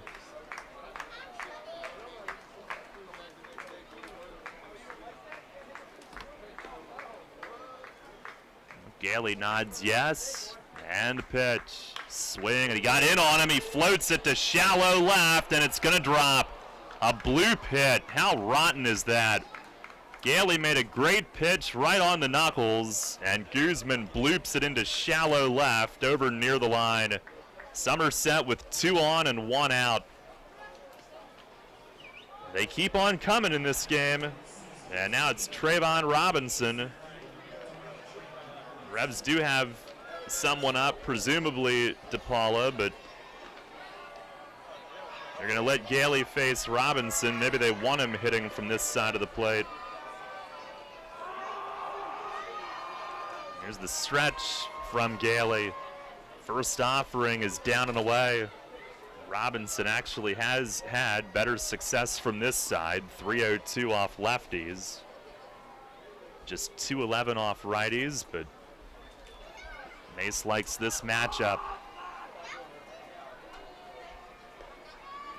Here's the 1-0 splitter. It's a called strike on the split change outside half. Fields at second, Guzman on at first. They are not the fastest members of the Patriot order. Guzman the tying run. And now Robinson will ask for time and back out. He's 0 for 2 tonight with a walk and 2 runs scored. Gailey squints in. He's got the signal. The 1-1. Swing and a miss. Change up and a beauty. Robinson does not get cheated on his swings. We've seen that tonight. And just a sniff early on that one. 1-2 is the breadstick chance. Fill the air.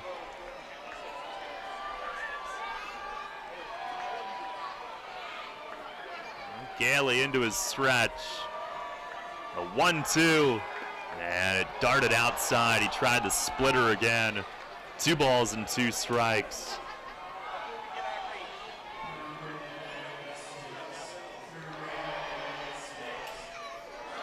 Boy, we could use some breadsticks right now.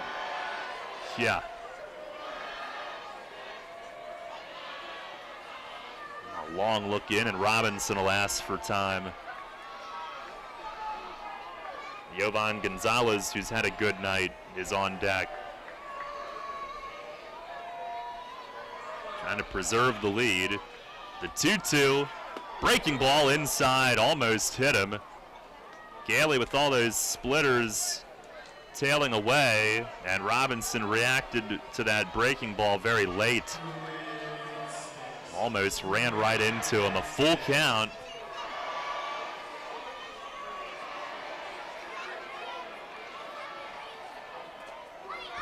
They're down 2 with 2 on.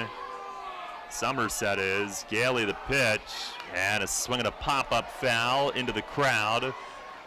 Back behind the Revs dugout. Once a 6-0 lead in the second inning for the Revs, and now trying to hang on, up 7-5.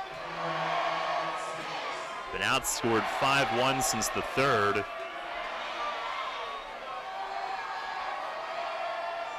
Gailey looks in and ready again. Another payoff pitch, missed outside. They wanted the ball in, and that loads them.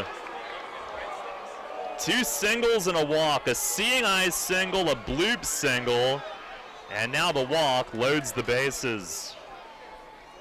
And Jovan Gonzalez, the number 9 hitter, but tonight 2 for 3 with a 2-run homer, coming to the plate. What was that what you said about comeback ability? I've seen it a million times with Somerset where it doesn't take much. It takes a little bleeder, a bloop, and all of a sudden, there they are. Gailey trying to prevent that here. First pitch is right down the middle, a called strike.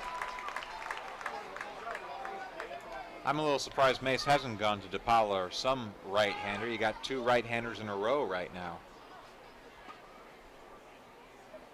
Michael Jones following Jovan Gonzalez. The 0-1, breaking ball down and in. Appeal to first, and they'll say no.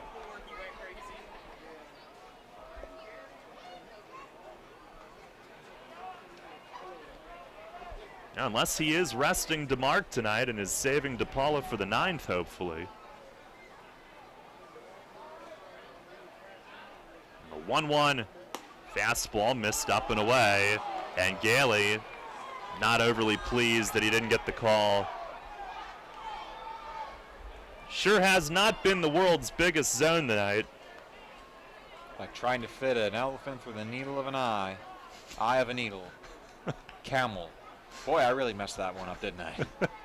It's the 2-1. Swing and a miss. A fastball to the outer edge. You got Gonzalez to fan on it, 2-2.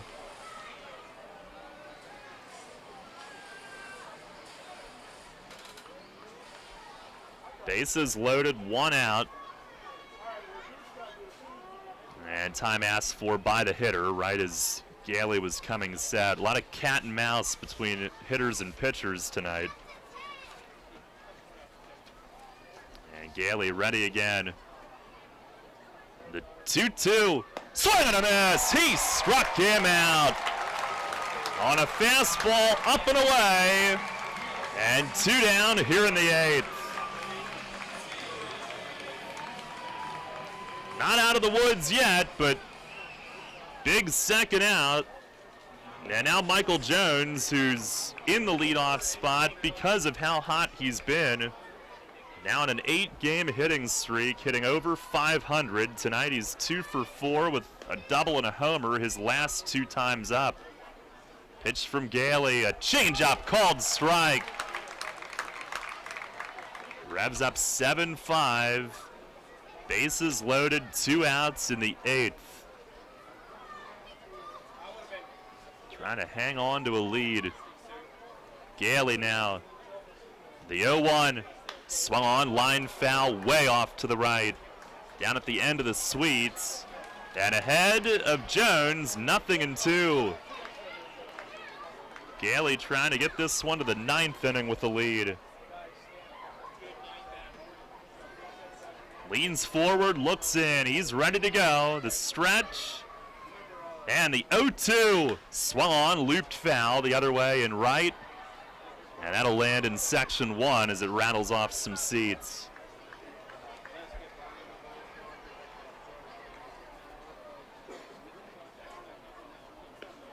Revs came back from down 7 the other night. They're trying to prevent it from happening to them. Tonight, a 6-run lead early.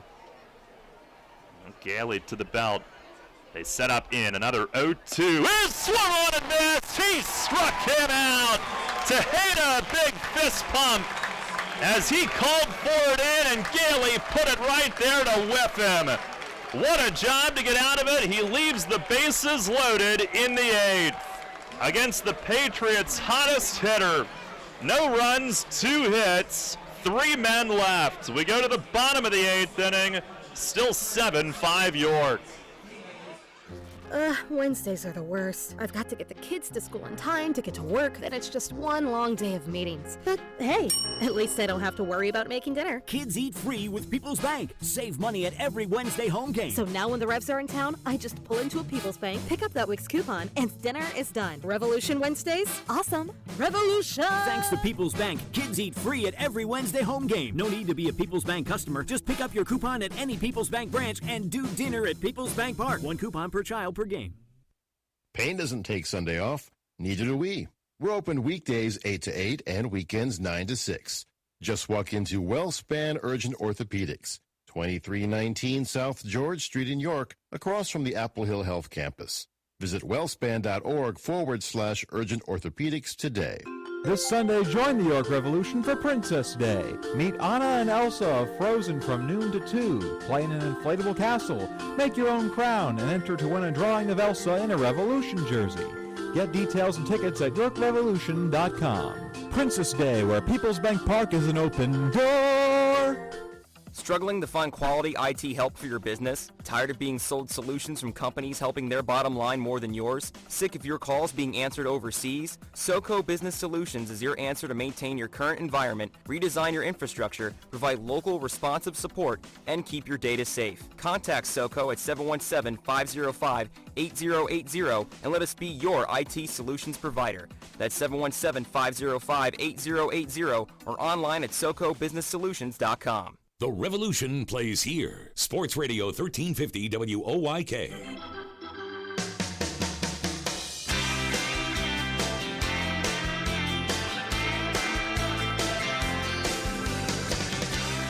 Bottom of the 8th, 7-5 York. Kyler Newby, the new pitcher for Somerset. And a slider down and away from the righty, facing Brian Pounds up first. Pitching change brought to you by Maple Donuts. Revs looking for some insurance before this game goes to the 9th. Here's the 1-0. And that darts down and outside. Pounds 0 for 3 tonight. A line out, ground out, and a strikeout. It'll be followed by Wilson and Simmons here in the 8th inning. Somerset in the 9th, by the way, will have 2, 3, and 4 due. Pitch is swung on and missed, a slider. Newby 0-1 at 2.70 ERA in 11 games. Good numbers, 10 innings, 3 runs, 7 hits. Has walked only 2 and struck out 11. Now ready to go. The 2-2 to Pounds is ripped foul down the left field side. Newby, an 8-game winner in relief for Somerset last year, 8-4.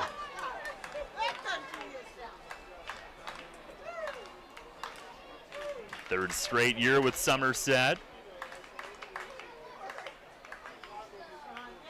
Now the righty ready, 6-4, he deals, and a swing and a miss. Got Pounds on the slider. And one down here in the bottom of the 8th. Darryl, I want to squeeze this in here before the day passes. Oh, yeah. May 27, 1928, this is the anniversary of when the New York Yankees came in and beat the York White Roses 9-2 in an exhibition game at York Eagles Park. Everett was here. Yeah, I'll have to ask him about that. Oh, boy. Here's Josh Wilson. First pitch is swung on, hit in the air in right field, and hit pretty well. Snyder back, though, and he's got it. As Wilson drives it deep the other way, but Snyder runs it down, approaching the track in right field. Everybody doing their best Babe Ruth impression today, and Babe Ruth hit a home run in that exhibition game. Most of the Yankee stars, including Lou Gehrig, ended up playing for the Bronx Bombers, the exception being Tony Lazzeri, who was replaced in the lineup by Leo DeRocher. Cavalcade of stars at York Eagles Park. What a day it must have been. Here's James Simmons. Oh, look out.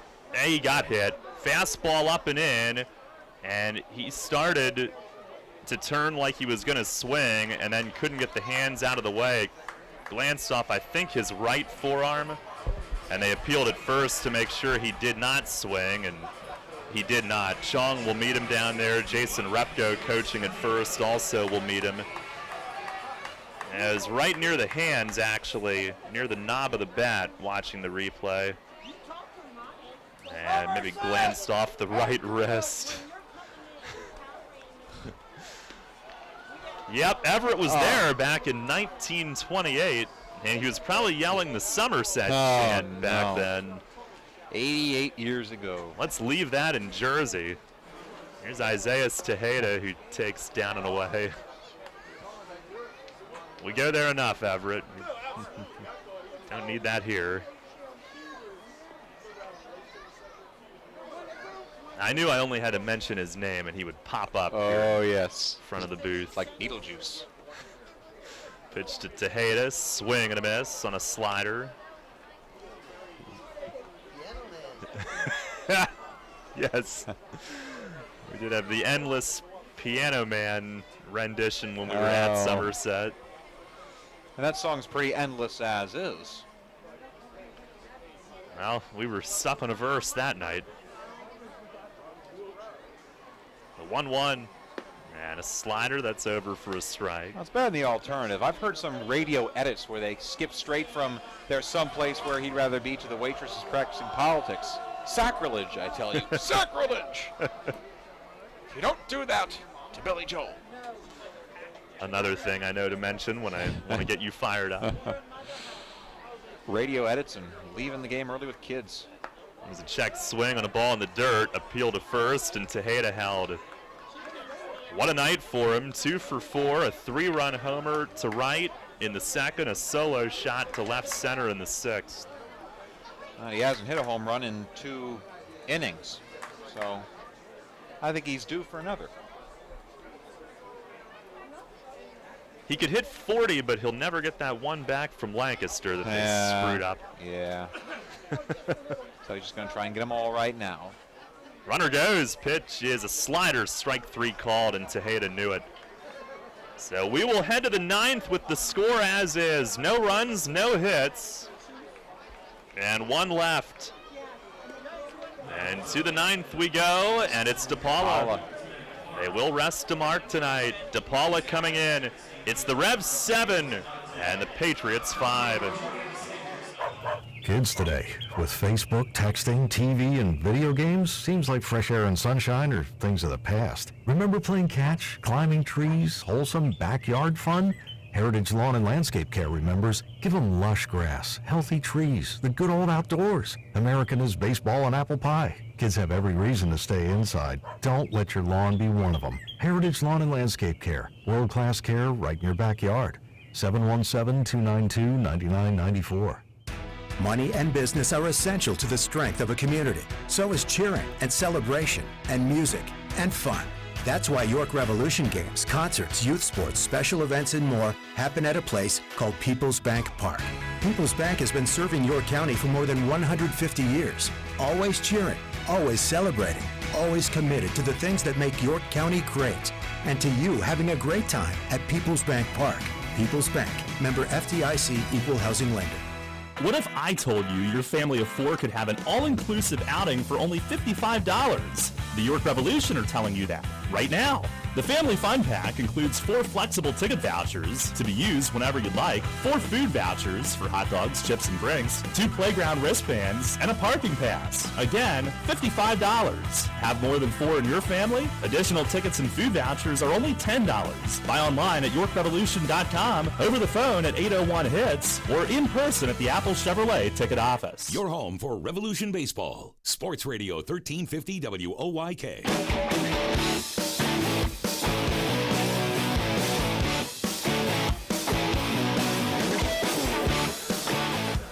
Top of the 9th, and with DeMarc having pitched the last 2 days, it will be DePaula.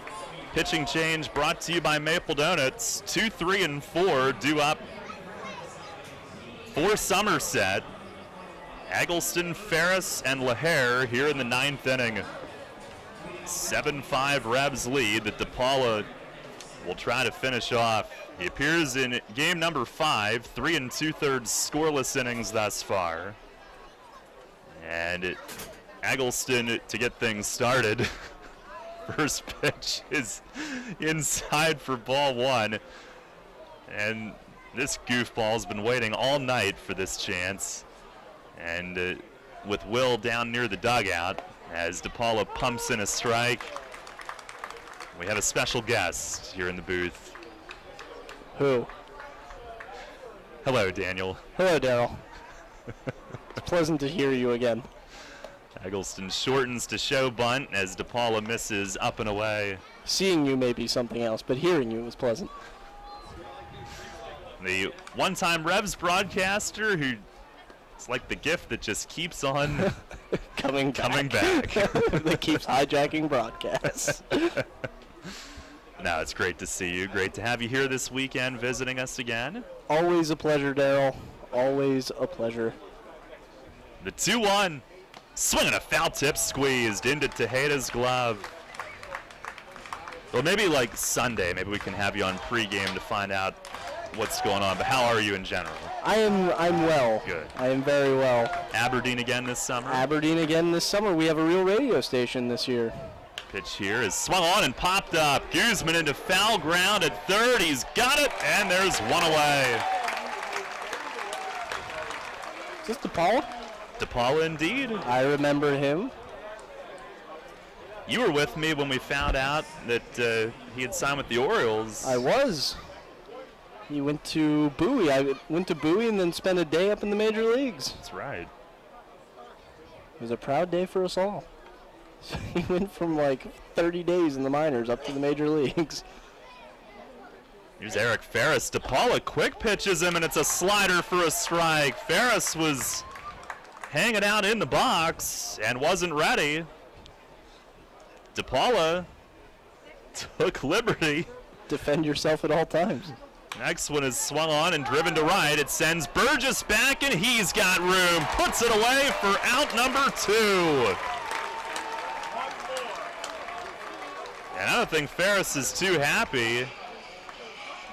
Yeah, I don't know what that's about. Although Nash might be having friendly words with him. Talvin's always mixing it up with everybody. Well, if you're going to mess with somebody, he's not it. No, he's not. Nor is the guy at third. Oh, my. This is a big team. Man. Here's Brian LaHare with 2 men down. DePaula the pitch, and it breaks over for strike one. Great late break. Yeah, he's been quite the addition since coming back from Mexico. He's looking for his 54th career save. He fires, and that misses low. Trying to pick up his 4th all-time with York, and first this year. Revs trying to not skip a beat on a night when they're resting Mike DeMarc. DePaula ready, and the 1-1. Swinging a line drive center. Simmons is there, and the game is over. And the Revs have won their 4th straight, 6 in a row here at Peoples Bank Park, as they hang on to beat the Patriots tonight by a final score of 7-5. Bullpen gets the win. It'll be Checo, one of 6 relievers, ending with DePaula. And the Revs with 3 home runs as an offense tonight.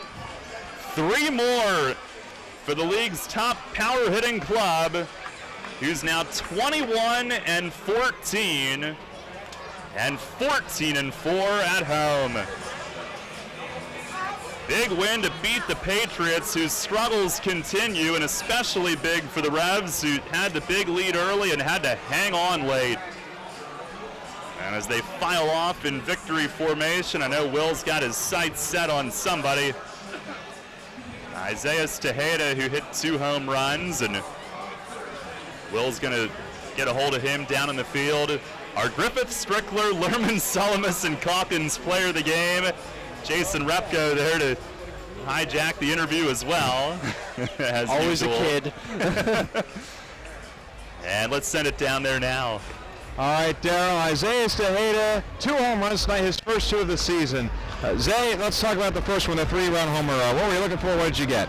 I mean, I was waiting for the breaking ball, but he missed that fastball up, so I put a good swing on it, and that was the result. Oh, and the second one there, same question. That actually feels kind of good tonight. Yeah. I mean, it's amazing. We got the win, so. Yeah. The second one was really a good pitch. I put a good swing on it, so that's the reason that what happened in the game, so it's all good. You guys just love hitting in this ballpark. What is it about Peoples Bank that just activates all of you? I don't know, maybe the people here, the people love us, so we just ready to play and we make good jobs, so that's the reason. Oh, good Friday night crowd. You made him happy tonight. Thanks, Isaiah. Congratulations. Thank you. Dad, that got a bit more of me than the last one did. I'm going to go dry off and rejoin you. All right, Will, thanks very much. Isaiah Tejeda, our GSLSC player of the game tonight. And once again, Will gets part of it as Tyrell Harris clobbered Tejeda with a direct shot from behind with the ice bath. He earned it tonight. He's got his first shower and came up big time at the plate, his first 2 homers. Daniel, we're 1-0 with you here. As we were last year. Oh, yeah, that's right. Yeah, and then I blew it game 2, so I'm going to be here for 3 games, so we'll have a deciding game. All right. Yeah. Is it too much to ask for 6 in a row? Well, that's what we have at home now, so not too much to ask, I guess. 4 in a row total, and if they can keep this up with you here, that would get to 6. That'd be pretty good. Then you're going to have to keep me around. Yeah. What a scary thought. Indeed. Well, it's great to have you on for an inning, and we'll catch up with you as the weekend goes. Yes, sir. Revs win it. 7-5 is your final tonight. Stay tuned. Post-game show follows next. Tennis used to be a very polite game. Today, tennis... Ace. Raises a racket. Flying feet. The style, the play, and the players are intense, athletic, and hard-charging. Flying Feet Sports Shoes welcomes the evolution of tennis and its battling players with a full line of specialty tennis shoes worthy of the new game. These aren't stand-around, look-pretty shoes. These are co-conspirators for the court. Shoes that will endure opponent after opponent, match after match. Shoes that move when and how you move and stop at your command. Shoes that fit and feel good so your feet are ready and able to play that next set. Flying Feet